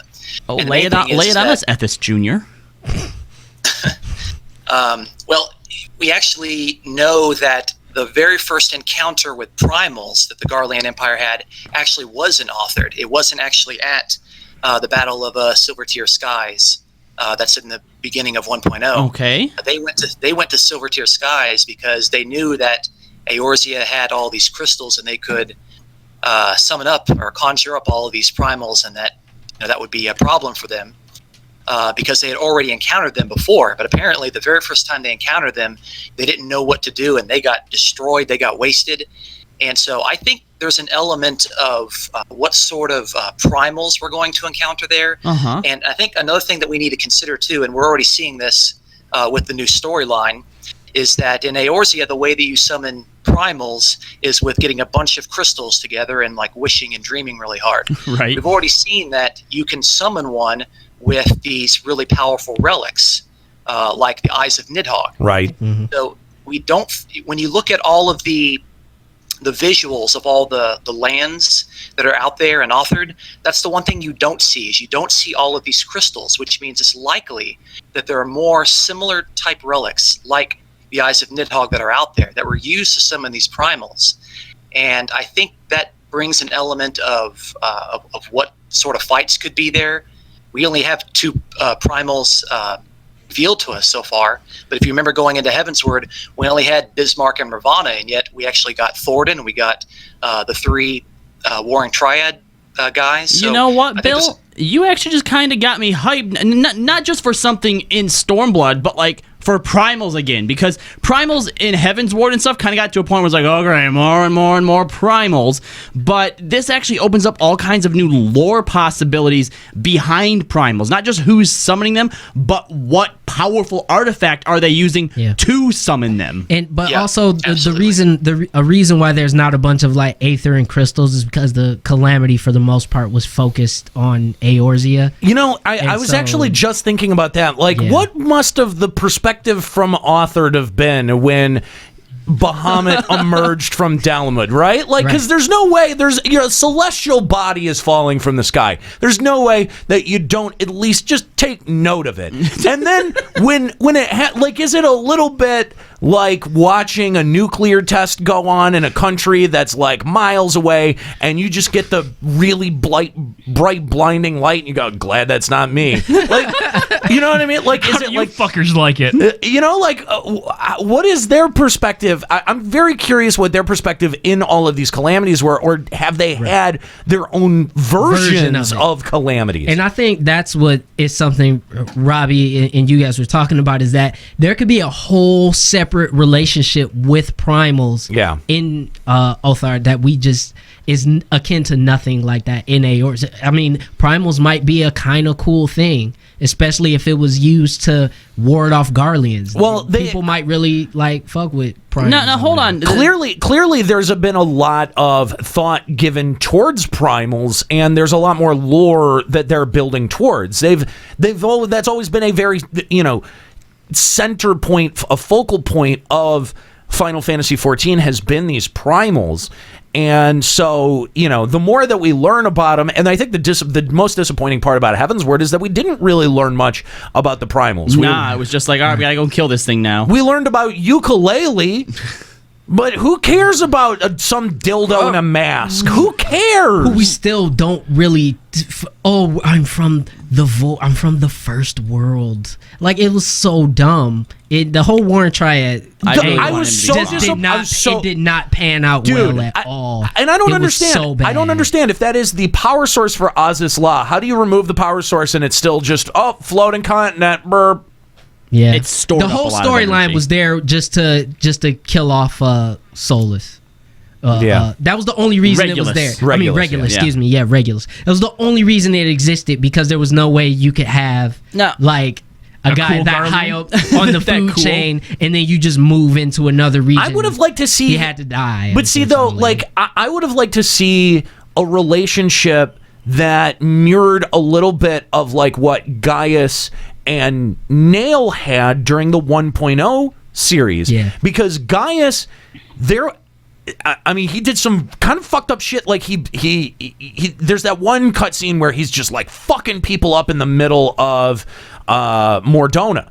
But like during the 1.0 series, he was looking at what Nail was doing and was like trying to on the sly give you a heads up about what was coming. Would have been and cool how he kind of felt it was fucked up. Because obviously he didn't, or if I remember, Regulus wasn't really like keen on the newest Emperor. I don't know that. No. That's his boy. Yeah. That's the reason he got moved up in the chain, because he assisted with the usurpation. Because I do agree with Nero. It would have been cool if we would have had this sort of like on the side, like frenemy sort of relationship with him, right? Which is sort of where What it Gaius was. was. Well, not just Gaius. It was definitely heading that way. But It was. That's exactly what I was going to say. Is And that they that's the could've kept it direction that it seemed like it was taken before he bit the bullet, and it's disappointing that relationship isn't going to end up mirroring, because I liked that aspect of because when you actually ended up facing off against Gaius in 2.0, you were like, oh man, I do remember those moments where he was trying to on the sly give me a heads up, and you kind of respected him for that. Like that's what I thought made Gaius such a cool, interesting, complicated villain, is because you knew that there was more going on upstairs, because when he saw something fucked up coming on, going on his side of the ledger, he backed off of it. That's a complex character. The thing, and Gaius's thing was all about bringing morality to the savage Eorzeans. His whole thing he was had a point. I'm doing you a favor by doing this. Gaius and that was right. And that Gaius was wasn't right. And that was his whole logic. And then when you saw everything that Nail was doing, he was just like, I kind of don't want to kill everybody. He took over Alamigo with no bloodshed. Right. Yeah. That's actually, you know what? That's a very good point, and I forgot about that. Gaius did end up leading that charge, and he did take that entire city without bloodshed. Now, Sloppy. Now imagine that. Here comes Xenos, right? And he's coming in and taking over, defending Alamigo. And he is supposed to be really fucked up. Yoshi P has said your read of everything he does is supposed to be straight fucking evil. Yeah. And it would have been cool to have a foil with Regula. I agree. Where Regula is look, man, I'm still down for the Emperor. That's my boy. Yeah, exactly right. He helped me out, and I'm always going to be down for the Empire.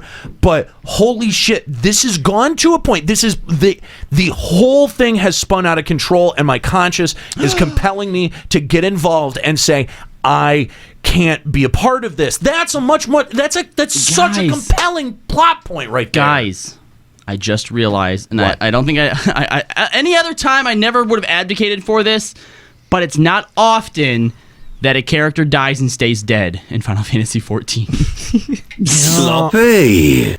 Yeah, that's true.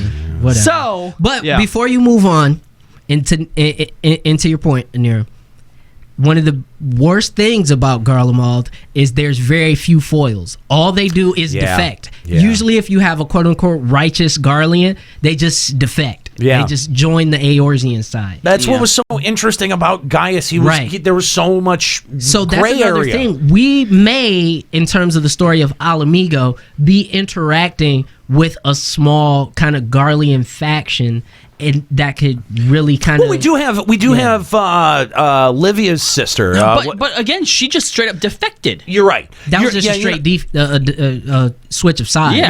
You're right. And if we are going to Garlemald in 5.0, now would be the time to introduce those characters. Yep. But the thing, and I'm just it seemed like the setup was there for Regula. Yeah. That's what it seemed like. Yeah. Anyway, Bill, thanks for the call. We appreciate it. If you want to call Limit Break Radio on Skype, 810-515-8715, limitbreakradio.com/Discord if you want to call in on Discord. Let's go back to the press conference. Yep. All right, so Gamer Escape has the next question.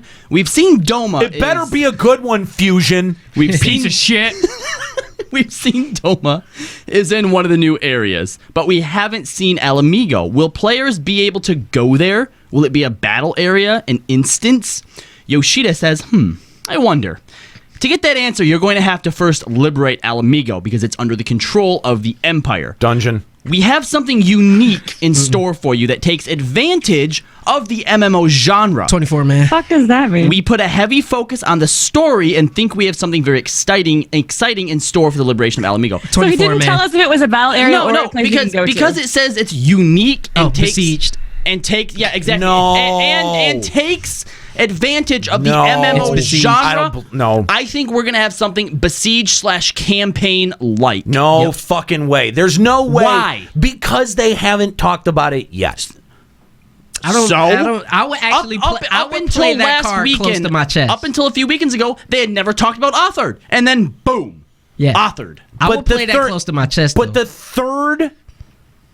third fan fest is done. But if this we haven't seen Alamigo at all yet. If this is story driven, if this event is intrinsically linked to the narrative somehow, I could see them keeping that one close to their chest. Yeah, absolutely, especially because Alamigo hasn't been shown at all. So like they haven't even shown a glimpse of what it looks like. So they could be hiding everything about it. You'll know, including this. All of you know that Yoshi P was really overly concerned about the amount of content that he would be presenting in each one of these fan fests. You really mean to tell me that if they have a major system in the works, hang on, shut up, You're let me looking at it shut wrong. the fuck up, let me finish. No. You really mean to tell me that if they had a major system like that in the works, that they wouldn't have come out and at least with the, maybe not highlighting where on the map it was taking place, but somehow they would have found a way to reveal that system, to reveal that the system is coming. Something big. Still, as somebody just said in the chat, was Peckmec the First. Remember, we didn't get any info on Void Ark until we seen it in the Sea of Clouds, and that was in that. It's two different things. Two different things. It's different. That was a raid. I know it's a raid, and it's different. But what I'm saying. What are you saying? Quickly. All right. All I'm saying is that they can reveal content in game, even though that's a raid and it's not necessarily a new system. You could reveal it in patch notes, man, when the thing drops. My I answer also to think Nate, they don't want to give us a content. No, they don't want to give us a content drought from now until then. They're going to save some stuff for live letters. Obviously. Nero, you said something very specific. If they have a major system like that ready, here's my fear. Is that it's not going to be like a big giant event that spans across the expansion and they introduce different types of it. If it's just like this unique battlefield thing just for the Alamigo liberation, then yeah, they wouldn't reveal that. In which case, I think that's stupid. Then why not just make it an instance? Why not just make it an instance and then... Because nobody wants that. Nobody wants it to just be an instance. If they're really thinking of something unique and something different, he's going to wait and reveal it as their big draw for the new expansion. He's not going to reveal it now. What I think is you're not going to be able to access Alamigo until you do this dungeon. You do the dungeon, then it unlocks Alamigo, and it's liberated. This is what I picture. That takes advantage of the MMO genre because that's a gate. It's a content gate, and it's not unique though. No, it's not unique at all. Here's what I think. It's probably going to be something like, what was it, like 3.1 or whatever, where you go through the vault, but it's like solo, and it's like a dungeon, but it's going to be like a little, what are those things called? Duty? It's like going to be like a objective-based duty. Yeah, it's just going to be a set piece. That's it. Yeah. It's going to be an instance. Steps of faith. Yes, it's going to be an instance set piece. That's it. It's not going to be anything special. It's not going to be campaign. It's not going to be game changing. It's not going to be open world. I wish it was. I would love to see that. Just have some faith, God. Fuck no. Are you kidding me? This is how he stays unhurt, Nika. I suppose. I guess that's true. Have such low expectations that if anything surpasses them, you're happy. Now rather if they than come actually getting out, your hopes up. Now if they come out with campaign, then he can actually be happy and have fun with it. But until then, fuck that. It all sucks. Not gonna happen. It's just not. You keep your cards close to your heart. It's not gonna happen. Small as it is. Not gonna happen. And black. Dual Shockers asks, since we're leaving the PS3 and you can expand upwards with the specs, will you be patching for PS4 Pro support? And will there be support for the Nintendo Switch? Oh, come on. No. Lols. No. Yoship says, rather than using the PS4 Pro's power to adapt to, say, 4K display, we're thinking of using it for game performance. We've begun work on a Pro patch and hope to have details soon. I've mentioned this before with the Xbox One inquiries. I want the game on as many platforms as possible. The one condition we have is that we can keep the cross-world matching going. If we can clear that, then a version on the Switch is something we'd consider. Okay. Ew. How do you install a game this size on the Switch? The Switch is not the Wii. I think it's going to be a much bigger. Next question, because that just wasn't. No, I'm not feeling that question. But I'd play this on the Switch. Actually, that might be the best game on the Switch. Being able to emote in the studio while we do the show. That might be something. It's like a Vita, but it is. Except you don't have to have the PlayStation 4 to host the signal. I don't know. I would welcome this on the Switch. Switch limitations. James from MYM Magazine asking, with the addition of swimming, do you see Blitzball in the future of FF14? Yoshi saying, to be honest, yes, we have plans. Maybe. What? Yes, maybe. The thing is, we've run into a few problems. There's the opinion that if we released it as it was in FF10, players might lose interest in it quickly. Yeah, forget that people played that more than FF10. Yeah. Basically. Well, because FF10 was bad. On the team, we had the idea of, okay, because we're an MMO, let's make something that fits the style of game we have. However, if we do that, then we're going away from the Blitzball people know and expect. We're trying to find a good mix of both sides because we have swimming and diving. It's natural to get that in the game. So someday, once they can figure out how to do it. You're never going to see this. No, I think we will. I think the fact. Yeah. Except it's either going to be really, really awesome or it's going to really, really flop. I think it's going to be easily as bad as Lords of Verminion. No, it's going to be that bad. Not that bad. Sure. It's going to be triple triad level bad. But the thing is at least people want Blitzball, so people will play it. Nobody wanted Lords of Verminion. I don't know I'm about agreeing that. with Nero because people love Blitzball so much. The hype is going to be so high that if it does fail, it's going to feel like it's as bad of a failure as Exactly. Verminion. Yeah, exactly. Right, because the expectation, that expectation ceiling is set so high. That's fair. So LBR couldn't get any questions into this, but German live streaming musician asked, I quit. I'm gonna go work for German live streaming musician. Can you speak German? Fuck all this. Can you tell us more about what's planned for the battle system revamp? It's a good question. What was it? Can you tell us more about what's planned for the battle system revamp? We're not going to be rebuilding it from the ground up. We're concentrating on two things with this revamp. During 3.x, the action rotation for high DPS became very complex. We saw a large gap forming regarding DPS from skilled and technical players and more casual players, and so we wanted to bring up the bottom. The second thing is that with FF14, lots of players use the controller. With the increase in actions, it's hard for them to use all the actions available. Get a fucking keyboard and mouse. There aren't a PlayStation. No, there aren't enough ways to use these actions, so we're cutting the number of unused actions and combining similar actions to make the level 70 action number about the same as it is now. Currently, with a lot of jobs, it's clear that jobs have to monitor a lot of buff icons. We want to create job-specific UIs to alleviate that and make moderating those things easier. We're going to balance, adjust, tweak, and refine this UI right up to the release, so we probably can't show you anything until May. Now, this is something that I'm fine with and something that I thought recently World of Warcraft does right. I'm okay with jobs being homogenized and more or less doing the same thing, so long as when you're playing them, they feel differently. And I think that's what Nate was saying earlier, too, when we had our first caller, Crit Hit, was saying that the way that they're changing jobs is so that what you see and how you feel playing them is different, and I'm all for that. I mean, that's cool, but also, like, I still think, like, I play on the controllers, I'm on PS4, and I have no problem keeping up rotation with PC players. No problem whatsoever. I play with the controller too, and I agree to an extent, but you have to flip hotbars a lot more and take advantage of like the double click hotbars and stuff, whereas on PC all you have to do is... because how many times are you using feint in a freaking raid? You're not using it. So why it also depends on the job. Some jobs I have to use 3 hotbars and some I only have to use 1. I mean, that's fine, but I'm saying for most like melee DPS jobs, you probably have like 2 or 3 shit abilities that you're never going to use. That shouldn't be on there to begin with. That shouldn't be on there to begin with. Right, they're going to get rid of those. So you get rid of those, and then you kind of lower your ability count, and I'm cool with that. So, I mean, I think it's a step in the right direction, but at the same time, I mean, I still think that almost every job has too many abilities to begin with. Yeah, so. I think it's a weird excuse for why they're doing it, and you could have just said ability bloat, and people have been like, oh, okay, cool. I'm back, guys. Welcome back. German live streaming musician didn't have any job openings. They wouldn't take it. No. French gamer site. They were like, "You're the Limit Break Radio guy," and I was like, "Yeah, I am." And they're like, "Yeah, sorry, you need to leave." We're going to call security now. He actually went to Germany, guys.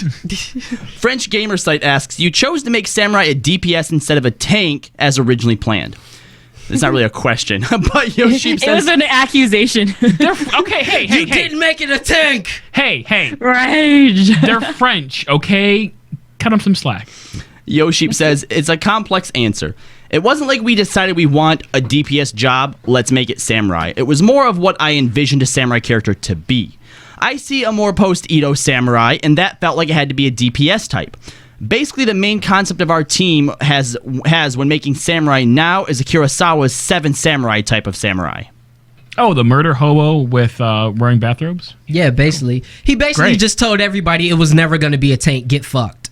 Mm-hmm. Well, I think they basically said that once we decided Dark Knight was going to be the tank, Samurai never had a chance. Because what I always envisioned with the whole Dark Knight Samurai thing, I don't think that they had a Dark Knight or a Dark Knight tank developed and a separate Samurai tank developed. I think they had a tank, and it made more sense for that to be Dark Knight than it did Samurai. They just said, we could make it Samurai, but right. So it's not like this whole time they've had like a Samurai prototype tank sitting in the back somewhere. Right. Yeah. Robert from MMORPG said, "Can we see inconsequential monster encounters have battle time reduced?" What does that mean? Then that wait, stop. You can't make something inconsequential by making it more. No. Battle. They want when you're fighting an inconsequential monster, they want it to take less time to kill. If anything, like random field monsters. So trash. He's saying, can we kill trash faster? No, if anything, overworld monsters should be stronger. Yes. Yeah, just don't fucking get into fights. Don't listen. Don't. You're already flying over everything. Jesus Christ. Square Enix. Please don't listen to Robert MMORPG. The answer sounds like they're listening. Yeah, so Yoshi said, we do believe with 3.x that some regular field battles were a little longer than usual, so with 4.0 they'll be shorter. Oh, so that's so stupid. Stop catering to Robert. That means like if you're farming like hunt mobs and stuff just out in the world, like random ass stuff. Right, because hunt mobs didn't die fast enough. I want to know who this. No, I'm talking about not like a hunt NM, but like the daily hunts and like the random things you go, like the actual individual trash field. You know Don't what? get aggro. What the seriously? I fucking kill those things all the time. They die quick enough. Get better fucking gear, you casual piece of shit. I want to know who this Robert cunt is. He's from MMORPG. Send them an email. Well, that's a bad suggestion, you dummy. You know, I feel like you said this article came from Gamer Escape, right? Yeah. Okay, they just started to get lazy because the last one is just question. We didn't even know who it's from, so good job, Fusion. Thanks, Fusion. We have people coming from... Maybe it's his. I'm going to give him the best... Is it a good question or bad? It looks like a bad one. Oh, okay, then it's definitely Fusion. We have people coming from all over the world to fan festivals, like free companies or people that met in-game. Do you plan to introduce an app that would let players stay in touch with their friends in groups? Actually, they mentioned this. Hold on, I'm not done with the question. Also, what are your plans with PSVR? Wow, those are two completely separate questions that have no There are overlap whatsoever. social apps already. Get Facebook. God. Dude, get WhatsApp. Remember, weren't we all excited when they announced that app at PAX? PAX East or whatever it was, that they said they were going to have an app that not only lets you like check the market boards, check your retainers, but also talk to your free company. That was a thing.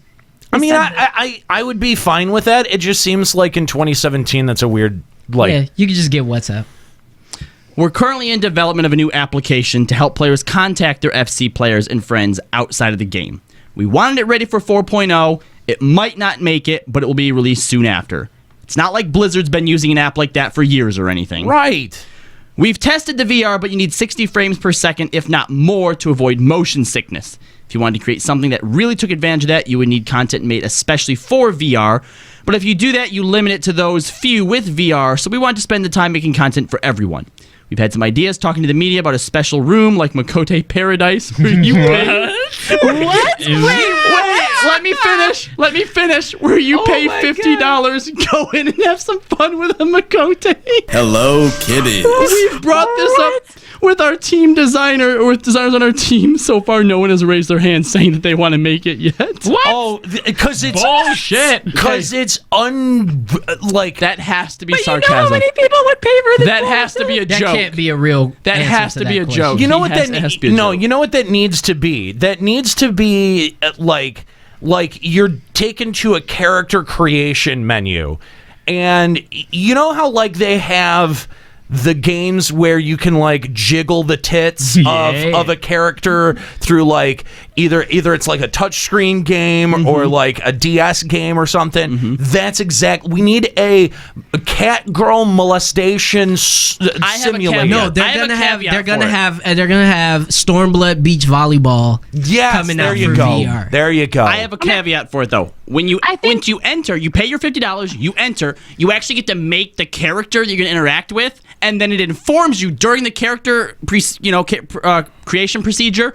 It uninstalled FF from your computer, and it gives you a virus. I think it would be better if it was like a fondling simulator for cat girls, but the entire time it's giving you shelter kill statistics on how many cats get put down, and then right after it, rape statistics. So it's like, if you pop half a boner to this, you need to be taken away by the men in white coats. But I mean, they already just go to the Adventurers Guild on Balmung. You pretty much already have like a grope simulator. And that's only going to cost you $18. I need to jiggle the tits though. I like Axe Fresh's take on this. That's going to be the first episode of Daddy of Light. I'm coming! So I think the fact that it says ... so far no one's raised their hand saying they want to make it yet, that makes it sound like a joke. Yes, I'm sure that it was, Nika. Congratulations for reading context. I hope there's a boob slider. So that's the end of the questions that we chose from the gamers. I want to see their panties. Whoa. Okay. On that note, I'm gonna leave. Bye, Claritin. Prince Klari, thanks, man, for hanging out. This has been really fun having you on both Final Encountercast and Limit Break Radio. By the way, if you're not familiar with Prince Klari, he also goes by Norris and appears on Checkpoint Radio. You can check that out over at checkpointradio.com. That's the third show that we produce. You can hear it live on 107.7 The Franchise and ESPN Denver 1600. We are working on the podcast element, but Norris has been helping us host that show now for 5 episodes and been doing a fantastic job. We love having you as a part of the cast, and it's been really awesome that we've been able to get you in for both Final Encountercast and for Limit Break Radio, because I think that you bring a lot of fun to the table and a lot of unique flavor. So we appreciate you coming. Yeah, we appreciate you coming by, man. All right, I will check you guys later, man. All right, take it easy. Have a great night. We appreciate you hanging out. While Klari leaves the studio, let's go back to our phone lines, and I think Jinx McNinja should be hanging on. Jinx, what's going on, dude? Not much. It's been a little while. Yeah, how's it going, bro? Not long enough. Not too bad. So what's up? I just wanted to give my quick thoughts on Samurai, and that the reveal, I felt my first impressions became very underwhelming for it. What? Yeah. What's the matter? You don't like Auron? Yeah. Nika, we will get to you. Just relax. Did you say that? But I have a feeling we're just going to... I did just fucking say that. Nika, do I have to bring the triggered animated GIF back up for you? Jinx, you don't think I like it. You don't think that property damage is cool? What? He slices half that fucking building off. It's cutting the stupid bullets out of the air. That samurai's a dick. He's a super dick. He's a dick. Ultra dick. What really made it underwhelming for me was after they explained how it worked mechanically and then showed the clip again. After that, I was just like, oh, that's just Mudra's 2.0. It's just worked into the GCDs instead of being its own off GCD. Can we just take bets on how early in the leveling process you get access to the goddamn cherry blossom move?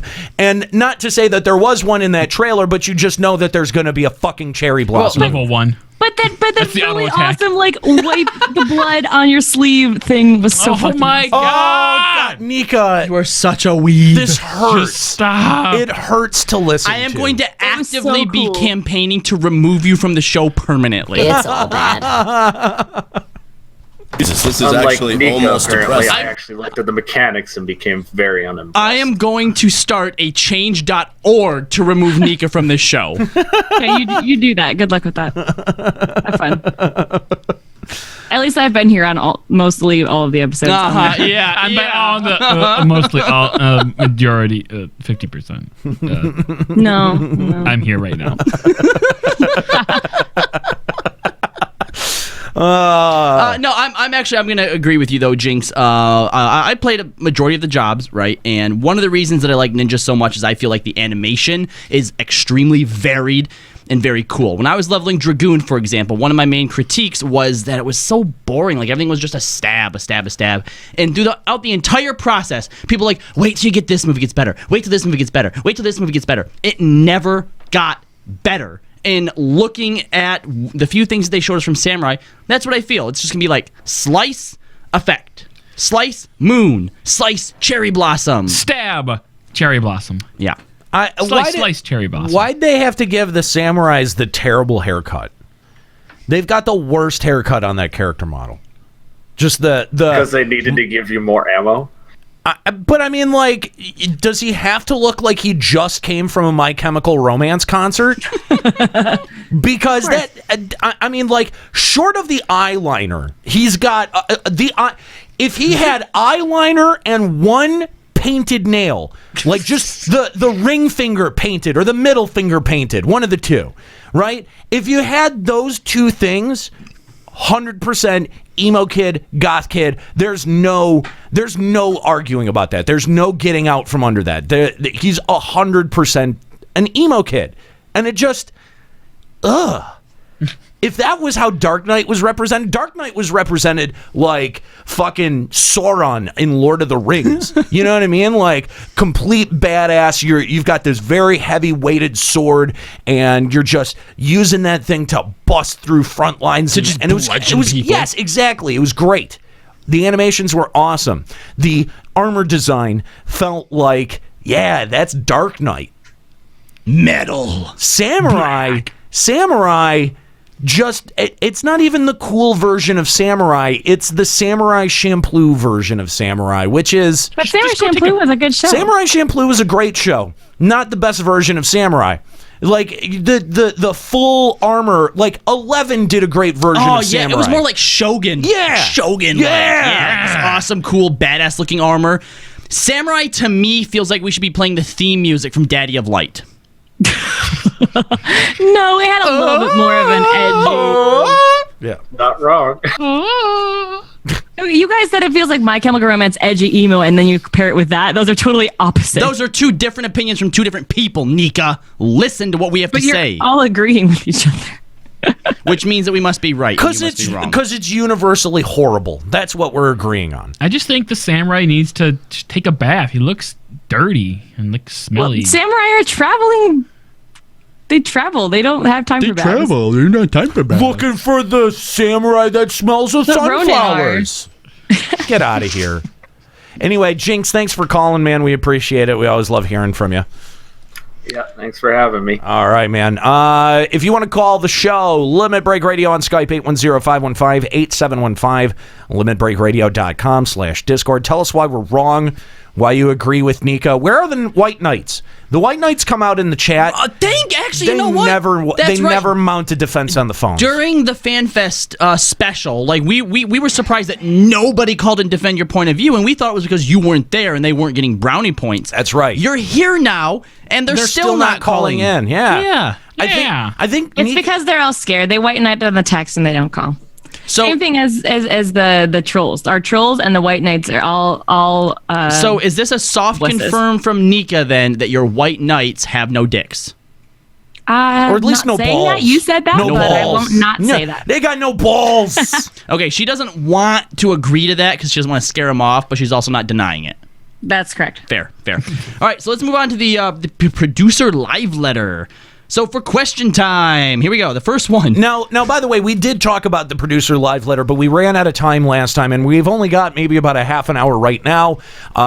We still got to go to Nika to get her reactions on Samurai. We've just strategically placed that last in the show so that if we run out of time, we can just cut her off with the music. Mm-hmm. So let's talk about the Q&A that started off the producer live letter, and we're not going to bother going through the be patch 3.55 A, B, C, Delta Prime, Epsilon, Mega, patch notes. Penis. Whatever those Okay, are. let's just talk about the butt slider. Will there be more choices for character creation? Example, butt slider. Get hype! Answer, this is hard for graphics team, causing stress for other areas. Bigger the butt, the more textures are stretched. Yoshi asks if they really want a butt slider. If people want it, he'll talk with the graphics team to see what they can do. Now, here's my thing. In defense of the butt slider. I like big butts and I cannot lie. Right, like if you're talking about increasing them to like crazy proportions, yeah, it's gonna stretch stuff out. But when you look at the boob slider, like that doesn't really stretch anything out, and we have no butt slider. Give us the butt slider, Yoshi. The thing is like, I don't even necessarily think we need a butt slider. The fact that like in 1.0, every character just had a butt, and once 2.0 came out, they all just became flat. We deserve. All we want is just a little bubble butt. We That's deserve the badonkadonk. Yeah, and while you're at it, give us a bulge slider. That's right. I would be totally down for that as well.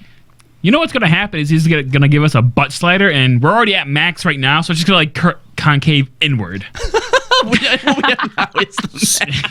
Ellis and butts practically do that already. So our choices are white and whiter. Yeah, pretty much. Next question. Will garden slots be increased? Inside housing isn't hard to increase because it's inside. Outside items is in the server side and may cause more stress. They will concentrate on inside housing first and moving estates. Then they will look to increasing garden slots. All right, why not just put inside gardens? Can I just say that weird. I'm really disappointed in this question because I misread the initial one and I thought it said will garden sluts be increased, and I was like, we have garden sluts? How did I not know They're this? like garden gnomes, but they suck way more dick. That's right. Oh my god. I think we need a petition to start garden sluts. You know what? That's how I'm going to get the Nika petition passed. It's going to be change.org to get to establish garden sluts and remove Nika from LBR. So people are going to be like, I feel no difference with the whole Nika thing, but I really want a garden slut. so the removal of Nika is the pork on that bill, right? Yeah. There you go. I'm a politician. I actually really like the next question, the way that they answer it. Will we ever get a rhythm game implemented like Theater Rhythm to the Gold Saucer? No, shut up, stop asking, go Actually, away. that could be fun, but listen to the answer. So you think it's that easy? Sure, I suppose we can do that. But you have to put in real money to play it like an arcade. He will then talk to the producer of Theater Rhythm. Wait, hang on. You didn't read that accurately. I need you to read that dripping with sarcasm. Okay. Because that's...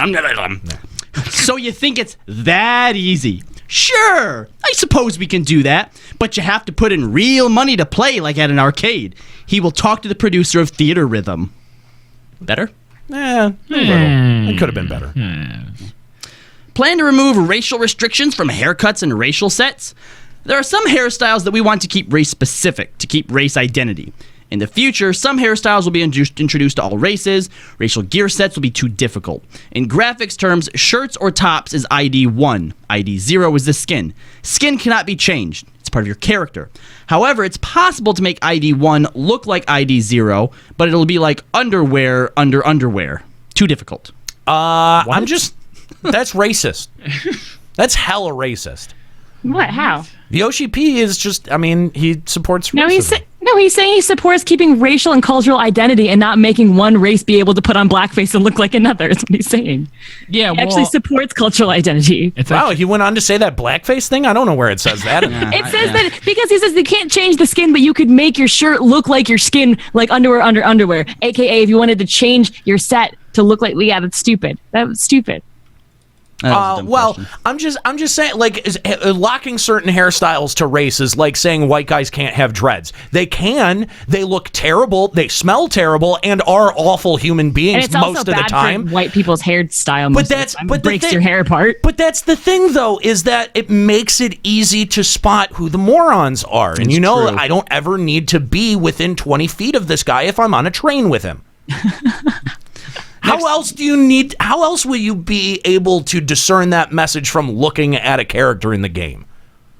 Exactly. We need white people dreads in FF14. That's what I'm saying. Oh my gosh, is this really Yoshi answering these questions? Because the next one is a lot of sarcasm too. He answered these on stage. Question: there are many fights in the main story. Will you be able to add a feature for repeating it? Answer: I have a nice idea. Make a new character. It is possible.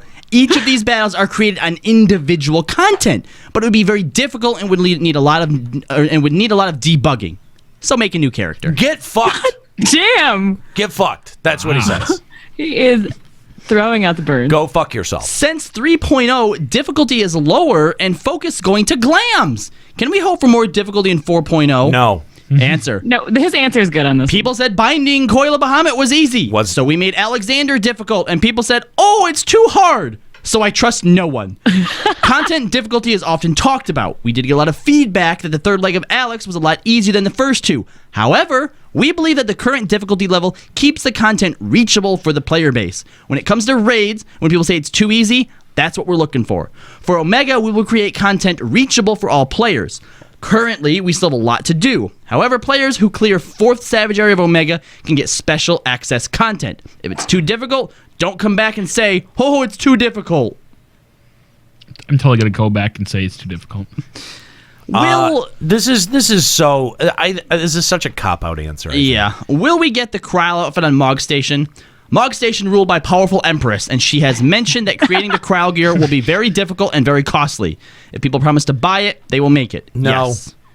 But these answers are just so not Yoshi's standard answers. I love it. I think he's getting sick of answering the same shit over and over again. We really like Hildebrand quests. Will it have trials again? In 2.0, we went overboard on some of his quests. For 3.0, we were going to take a break from Hildebrand. However, we got feedback. We wanted to see him again. For 4.0, we were finally going to give him a rest, but he never sleeps. For those who finished 3.5 Hildebrand, which way did he go? West or east? They should have stuck by the decision to put Hildebrand to bed for like that patch. You know what I mean? Or that expansion.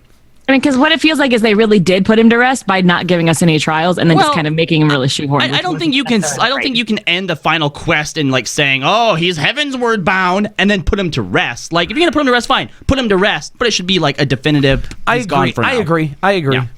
Can we have an in-game parser that shows our own damage? God damn it! Yoshi got out of his seat and tried to leave just once because I'm pretty sure we made him want to leave at the American Fan Fest like 3 or 4 times.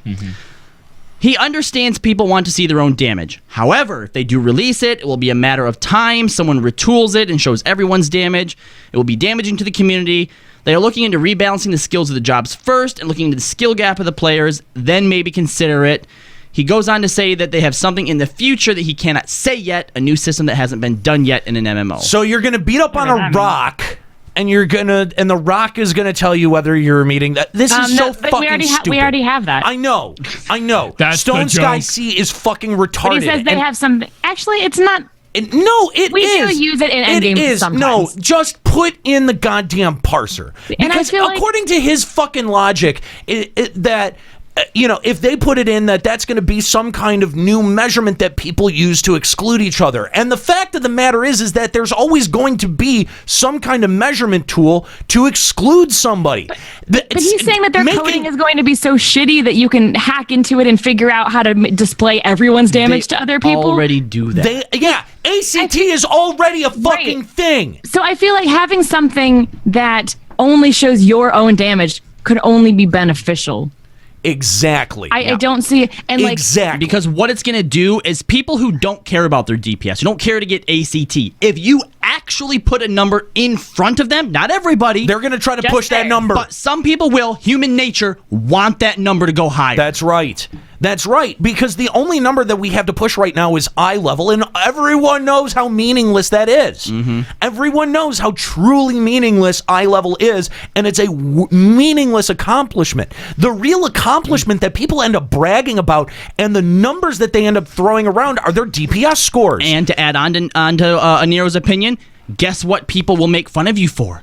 Low item levels. Low DPS. They're stewing it anyway, Yoshi P, so just put it in there. It seems like such backwards logic to think that, if we keep this tool away from them, then they're never going to be able to use this as a way to discriminate against bad players. And the fact of the matter is that that's going to happen either way, whether you do something about it or whether you don't. And what you're just doing is tacitly, you're letting ACT dictate what the terms of that software are. They get to dictate what the features are in there, unless it, steps over a line and Square Enix decides to take action. But until then, you get additional functions like move callouts and stuff that does end up impacting people's opinion about the instance that you're in. Like, some of those move callouts make a lot of fights a whole lot fucking easier. Mm-hmm. Definitely, 100%. And that's not a function that everyone automatically associates with ACT. They think, oh, it's a parser. Okay, big deal. Well, but when you add these additional elements, and especially over time, because that software does see development, then Square Enix loses control of the narrative. This goes back to the guild work argument. Who? The guild work argument that we had a long time ago, where if Square Enix isn't going to provide these tools and they're not going to enforce when people end up using these tools, then guess what? We as a community can't sit there and berate people for using them or think less of using them, because there's really no one out there. Square Enix is asleep at the wheel when it comes to enforcement of shit like that. Yep. So if they really do believe that having those number scores are detrimental to their community, then guess what? They should probably have a consistent dogma and enforce that across the board. But they don't. And Yoshi P has come out and said as much. Just don't be dumb when you use a parser. That's pretty much Yoshi P's thought on the subject. That's what he said publicly on the subject. And to me, that's having your fucking cake and eating it too. That's saying, well, we don't want that number to be attached to people, long term, but we're not going to do anything about finding out what that number is. It doesn't make any fucking sense. Yep. Agreed. Are you working on a PS4 Pro patch? They are currently working on a PS4 Pro patch that is focused on displaying more things on the screen. The original PS4 will not be neglected and will continue to be worked on. Okay. I like this next question, especially the answer. Are we ever going to get Palace of the Dead as Crossworld? Can we send a tell to Crossworld Party Finder people? The dev team is currently trying and working on Crossworld Palace of the Dead. They are more closer to Crossworld matching in Alliance raids and hope to be ready for Return to Evilise. We hope to increase with Crossworld. They are currently working on Friends List first, thank God, then Link Shell, then Free Company. Yoshi thinks Tell is in there as well. Probably Tell is before Link Shell. He'll check when he gets back to Japan, but they're working on it. So basically they're working on being able to do everything Crossworld. That's good.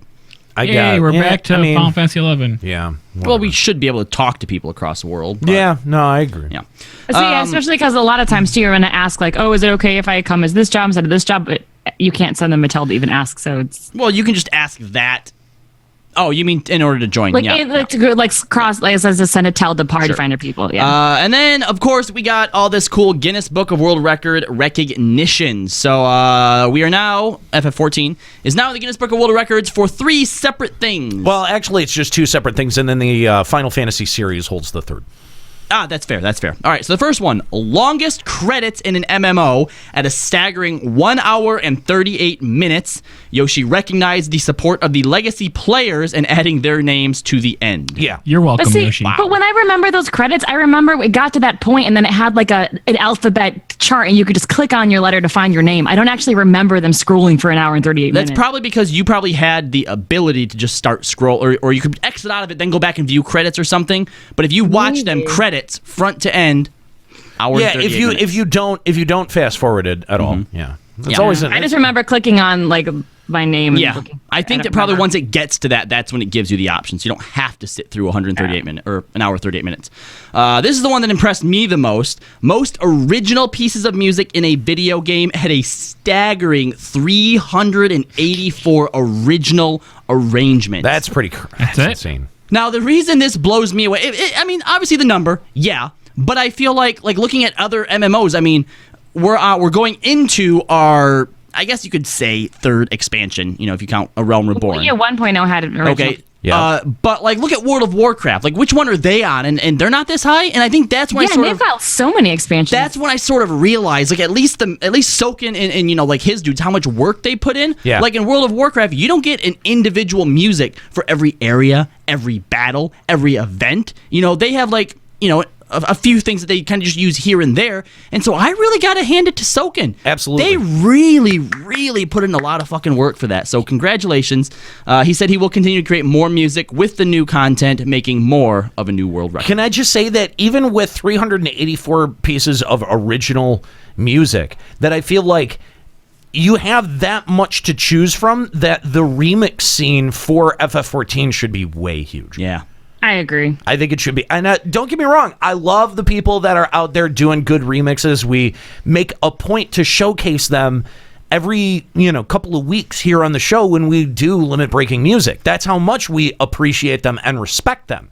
But I feel like with the amount of music that Soken produces, there should be so much more. There should be so much more. Like not just in I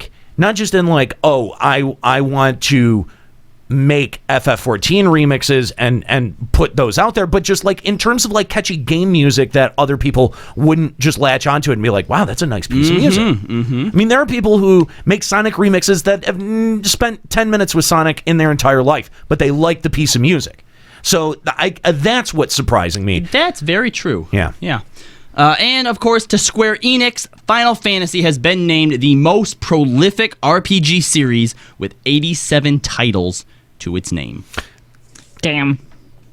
87? Wow. I mean, that's counting probably all mobile franchises, all spin-offs. How many fucking Crystal Chronicles were there? But you know what remakes? Are they counting remakes too? Just straight remakes? I don't know. Probably. I don't know. I mean, I assume like the original FF4 on the Nintendo and then the FF4 on the PSP would be a separate game. I guess my question is, because what other games constitute in the RPG series? I mean, like for example, I would think, not that Mario would be in the RPG settings, but I would think that Mario has more titles than Final Fantasy does, right? With all the sports games and crap that they come out with. Oh, probably. Maybe. I don't know. I mean, but this is specifically every single title is an RPG. Yeah. Dragon Quest is pretty prolific. Right, because I mean, especially nowadays, I feel like genres RPG, platform, action, they're all kind of meshed in, they blur the lines and stuff like that. Yeah, especially with open world stuff where you can traverse a ton of different terrain. Yeah, but there are always things that are very iconic for RPGs, that being able to level up and have statistics, stat bonuses and all that kind of stuff are very unique to RPGs. But at the same time, though, you play a game like Grand Theft Auto, and there are different stats that you can level up and different stat allocations and stuff like that. So I mean,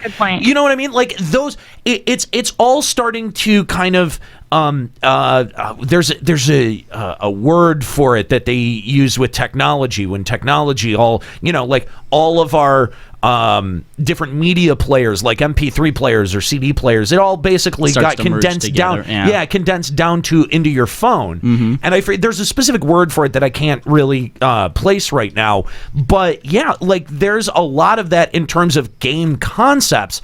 And so you're starting to see game companies that will develop worlds and then find different ways and different rules to populate it and to present a game inside of it. And I actually, I watched an interesting piece on why don't open world games reuse their open worlds more often.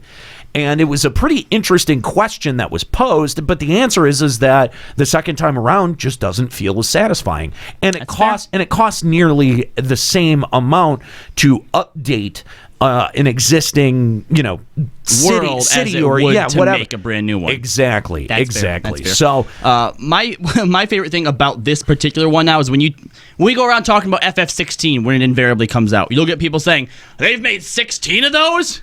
Well, actually, it's number 88.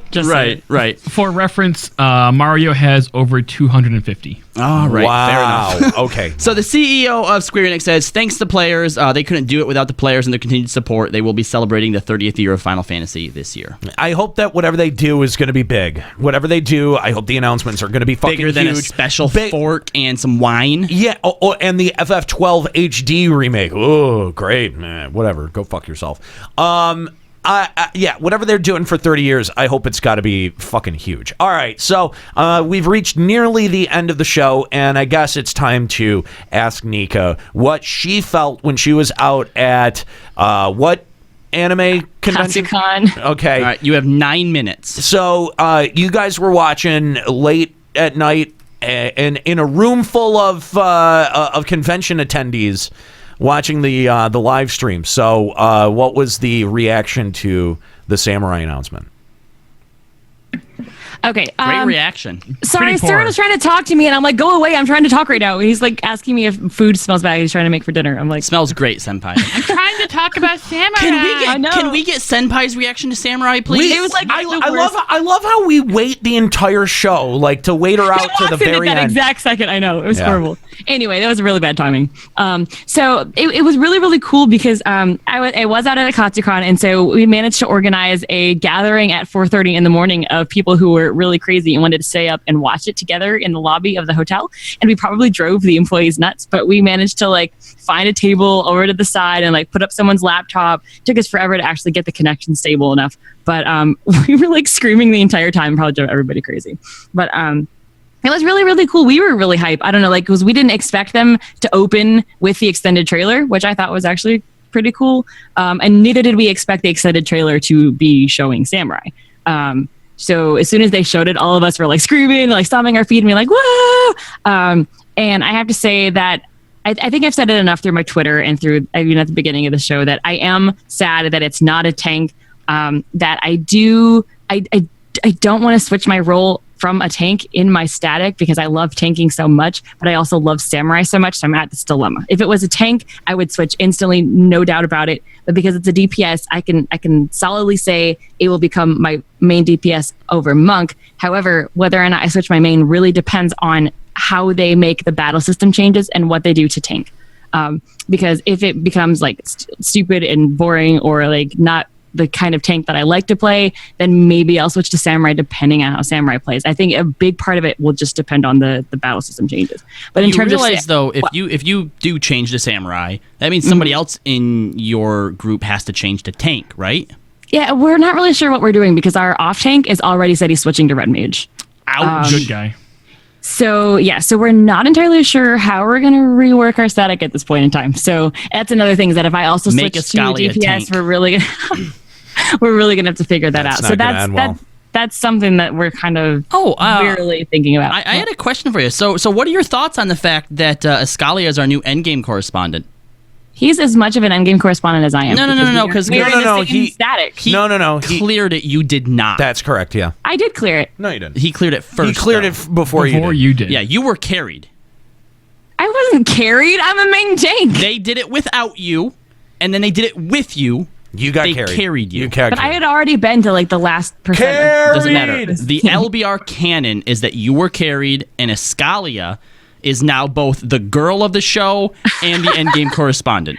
You gotta step up your game. What do you have to offer the show? I was at Katsucon, so I couldn't. Nika, you got so carried, you may as well have gotten doused with an entire bucket of pig's blood, okay? That's how carried you are right now. Oh, I see what you did there. Oh, my God.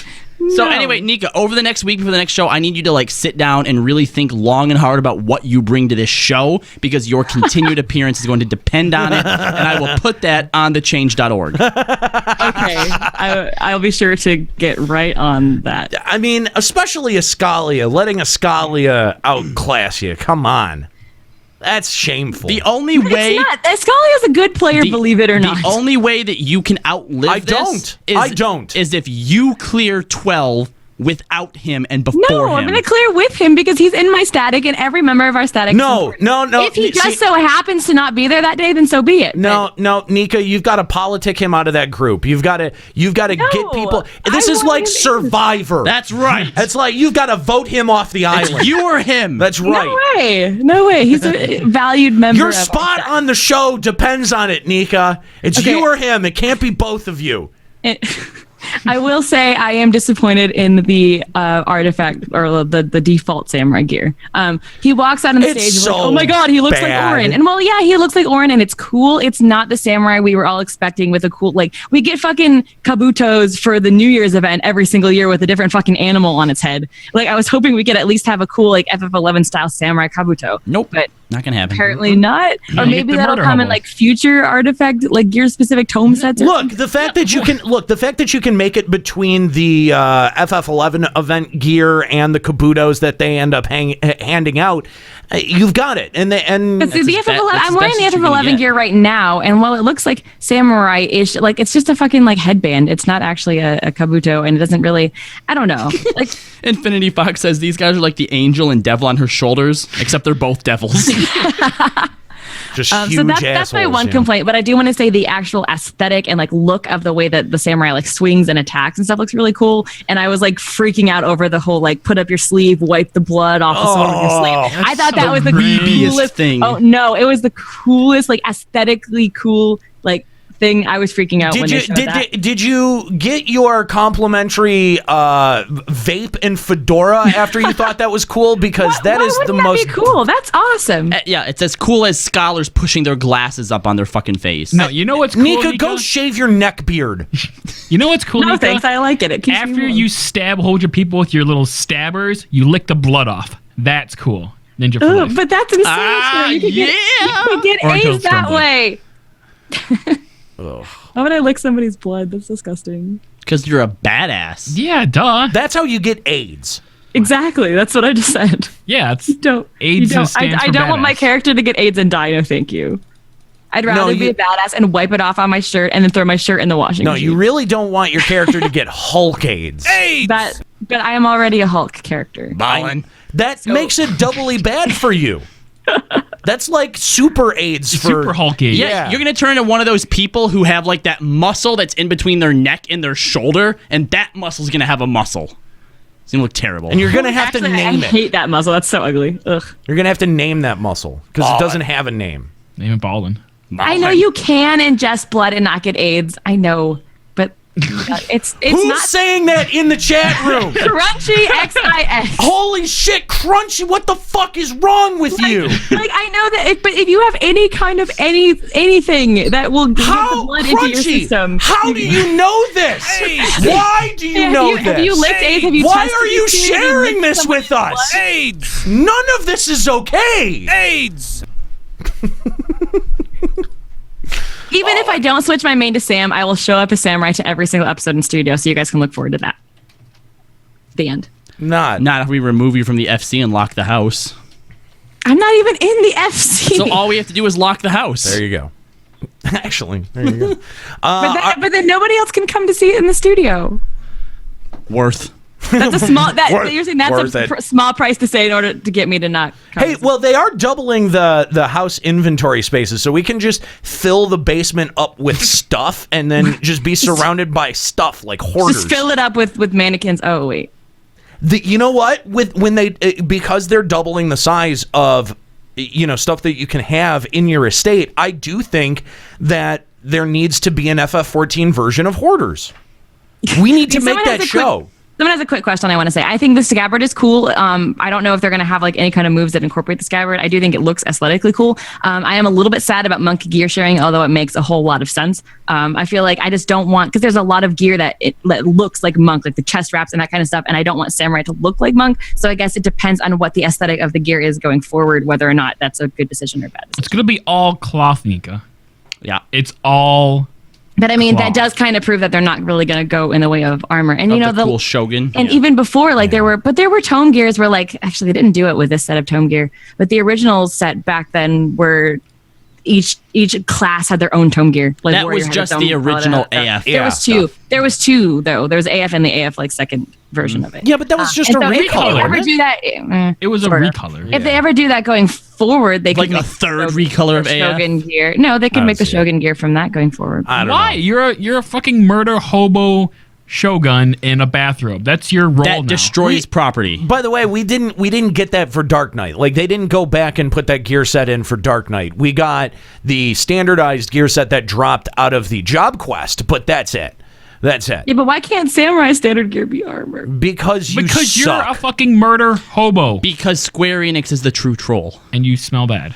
All right, let's go back to our phone lines one more time. We've only got about 5 minutes before we got to take off here and talk to Shinjima. What's up, Shinjima? Hey, what's up, guys? Thanks for calling Limit Break Radio. What's going on? Well, I just came on. I guess I don't have a lot of time, but no, you don't. First things first. I'm telling you that. All right, first things first. Reddit insulted me. Twitch streams, they said I was an idiot, and I called Sam DPS from months ago. So I just want to come on and gloat about that. Oh, you think that Reddit listens to us? Yeah, dude, this is the wrong show to like rub shit in Reddit's face about. Remember, we started shit and spanked their ass till it was red, so they don't come around here anymore. That's right. They got intimately acquainted with like the upper ends of our colon. So, yeah. I was the only thread I made on Reddit ever. I don't even go there. I just made it. So you need to go back there and resurrect that thread and be like, "See you, bitches." I mean, what you're saying is you called it as DPS and everyone thought it would be a tank and they yelled at you. Is that what happened? Yeah. Basically, they said they'd never add 2 DPS in one expansion, and they said you're an idiot if you think it's going to be a DPS. To be honest though, like it is. That wasn't a bad opinion. It is pretty fucking stupid of Square-Enix. Well, we're feeding back. It is pretty stupid of fucking Square-Enix to sit there and go, let's add 2 DPS in one expansion. That seems really short-sighted. I'm a little bit mad that their reason is like, well, we added a tank and a healer last time, and the only people that played the new tank and healer were people who are already tanks and healers. So because nobody's going to play the new jobs anyway, we're just not going to add them. Man, that's reductive logic. Like I don't see that. I don't see that. That makes me so upset. Like I understand that, like, yes, I'm a tank and I want to keep playing a tank, and so I would be someone who falls into that category. But like, I find it hard to believe that nobody who was a DPS before then switched to Dark Knight or healer. I find that hard to believe. And I find it extremely. He's right about that though. Like he's right that people aren't going to be baited into playing a new tank or a healer job if they love playing DPS. Like you're not going to bait them into playing those jobs in the long run. They're always going to go back to being a DPS. That's probably fair. I mean, I want to try to disagree with you, but I think that even Nika's response to the announcement of Samurai gives that a little bit of credence, where she's saying that she's hesitant to change off of a tank because her role is so clearly defined within her group. And I think that that's fair. I think that there is probably some wisdom to that. But on the base read of it, it looks like a dumb decision to add 2 DPS into a game that feels like balancing is its major problem. Yeah, so not only does it feel like the queues are now going to be bad, but I also feel like, and I don't want to be stamp my feet and be like, it's not fair, but I feel like now he's giving all the DPS new toys to play with, where here us tanks and healers who do feel like our role is so intrinsically defined as a tank or a healer, we don't have any new toys to play with. No, she's stomping her feet and saying it's not fair. Look at that, guys. I'm not, but the thing is that it's not a wrong opinion though. I feel like no, it's not. But they said that they'd rather focus on the battle system and the tank and healer changes to make the tanks and healers feel like new jobs. And I'm like, okay, but are they actually going to feel like new jobs? But if they don't, I'm going to be a little bit disappointed that I don't have a new toy job to play with. Here's the thing, though. I think that with some of the adjustments that they're making to the underpinning battle system, that maybe that's a decision that was necessitated by those changes. Again, my theory has been that they're going to mathematically, on paper and in terms of variables, take the differences between the roles out of it, so that Paladin and Dark Knight and Warrior, when you throw them onto like a spreadsheet, look mathematically the same. And then the variables are going to be dependent on some of these new UI functions that they're going to be throwing into the game. They're going to feel different. Yes, so that they're going to maintain the uniqueness of feel upon play, but that in terms of balancing them mathematically one against the other, that they would actually be almost the same. Maybe not the same, but almost the same. Because we talked about this last time. Like, if as a developer, if you make all of your roles very much the same, then you have an easier time balancing those roles one against another if you're the developer, right? Like, if you think about a system like Final Fantasy XI, that's why job changes had all of these big sweeping adjustments. You know, you saw way more nerfs out of Final Fantasy XI or buffs out of Final Fantasy XI than you ever have in FF14. I mean, in the cycle of narrative, we should have had at least 2 fucking Ranger nerfs by now, but like people don't remember those job adjustments the same way that they remember the job adjustments from 11. And that's because you had a lot of intricate factors moving in between each other with that sub-job system. And it created a lot of variables that the onus was put onto the player to figure out. That's why you had big community elements like the wiki. But that was also the barrier for entry for a whole lot of players. So I don't disagree that Square-Enix's decision in this regard is probably smart for them from a development standpoint.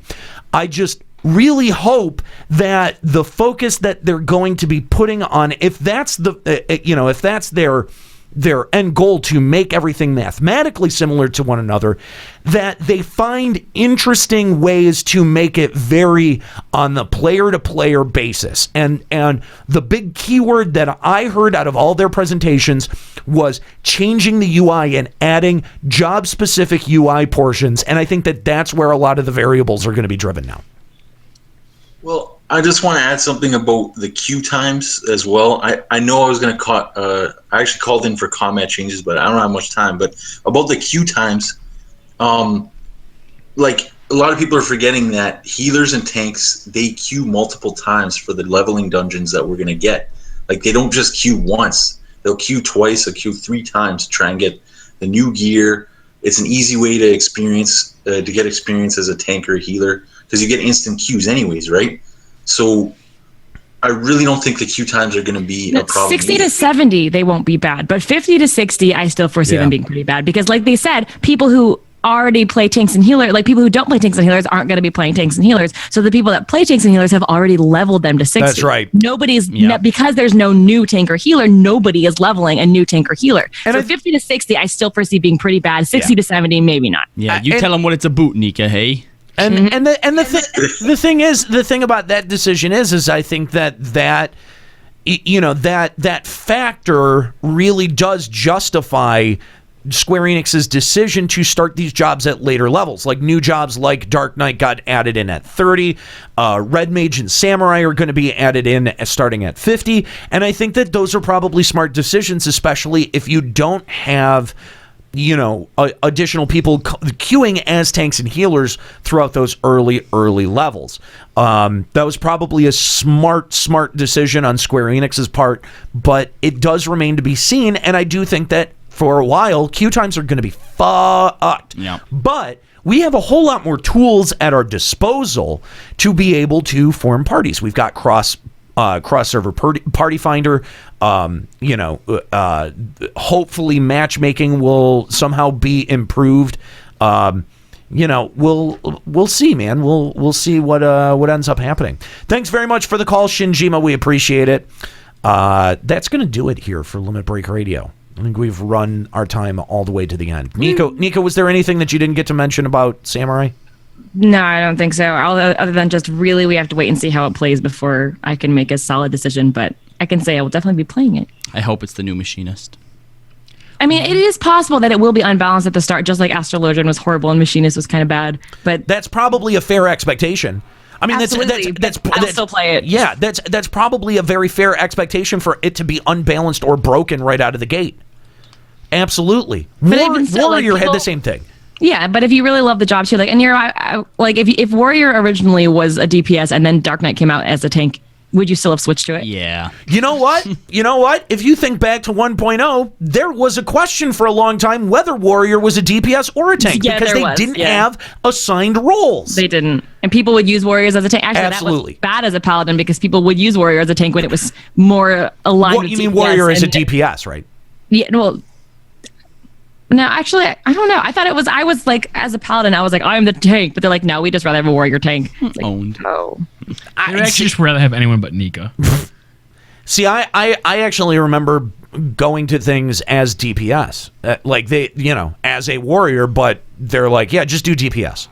Oh, okay. I don't know what that is. It's 1.9. Nobody really knows what that is. Nobody knows what that means, but fine. Sure. I'll just mash numbers. Yeah. So anyway, I'll still play it because I still play Monk relatively enough, and I will still have Monk at 270 most likely before the expansion drops. So Samurai will definitely replace Monk as my main DPS. But I mean, you've got to wait and see how it plays. You've got to be excited because your gear set is already sort of like up there because of the. I mean, that's true. Monk. If I can use all the stuff from Alex I've been getting for Monk and like my tome gear right out of the gate to keep Samurai at the good eye level. You know you will. Once you're going to have the exact same experience that I had stepping into Dark Knight, where as soon as I got that motherfucker to 50, that I suddenly had gear way better. You know, like several classes better than what I had before. Mm-hmm. It doesn't really affect anything, but it's a experience that you'll have. It's neat. Anyway, that's going to do it here for Limit Break Radio, guys. We're going to have to wrap it up. I want to thank all of our callers today, as well as our special guest, Prince Klari, who had to take off a little bit early, but we appreciate him filling in for Ascalia, who is, air quotes, sick, I guess. Just feels like he doesn't have to show up. He's probably beating A12 Savage. Oh, I hope so. Yeah, okay, with what group? Not mine. On a pickup, because he's our new endgame correspondent. Because he's actually good at the game, Nika. That's right. He's not going to be a trash samurai. That's right. Garbage picker. Honestly, raccoon. Yeah, but watch Samurai get a dragon pet and he'll switch. No. If you that fucking Ninja's getting the fucking hawk pet. Yeah. That, if anything, that trailer pointed to ninjas getting a goddamn hawk pet, which I am 100% fine with as long as dragoons never get a dragon pet. Yeah. Aww. They already have a dragon minion. That's all I need. Everybody else has that though. Well, yeah. But it doesn't attack and do healing breath.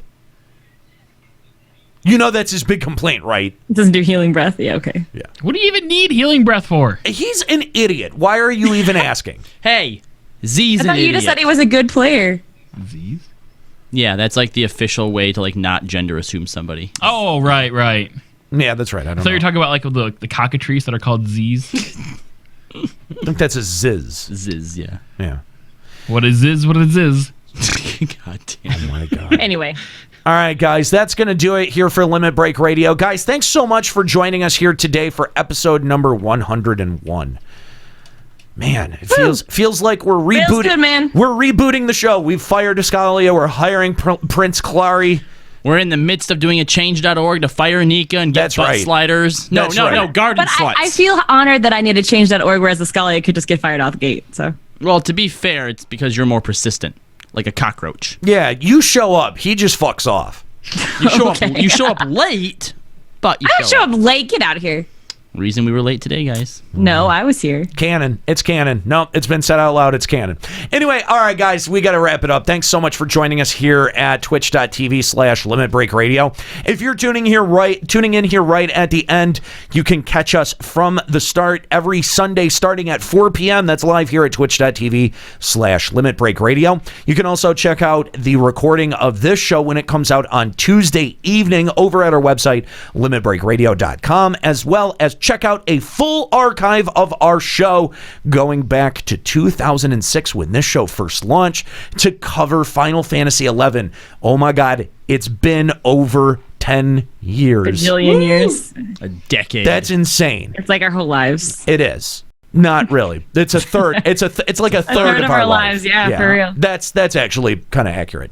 Anyway, guys, thank you so much for hanging out here live at twitch.tv/Limit Break Radio. Leave us a little bit of iTunes love on either the Limit Break Radio feed or the LBR podcast feed.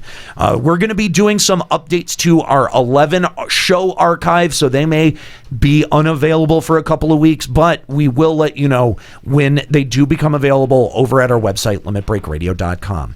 That's going to be it for this episode. Again, I want to thank my crew who's been hanging out. Nika, Kyanian, Ascalia, even though he's not here, Juxtaposition, and Kala Landis. And again, special shout out to our special guest, Prince Klari.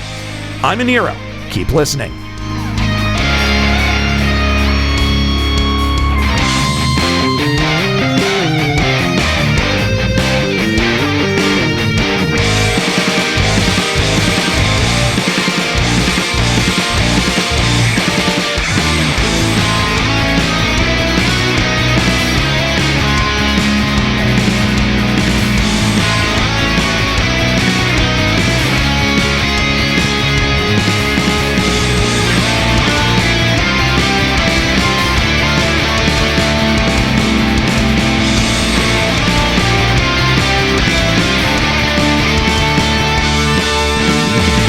Limit Break Radio is a production of LimitBreakRadio.com and Bender Media Productions. This episode was produced by Aniro Grigori, Juxtaposition, and Kooky Persona.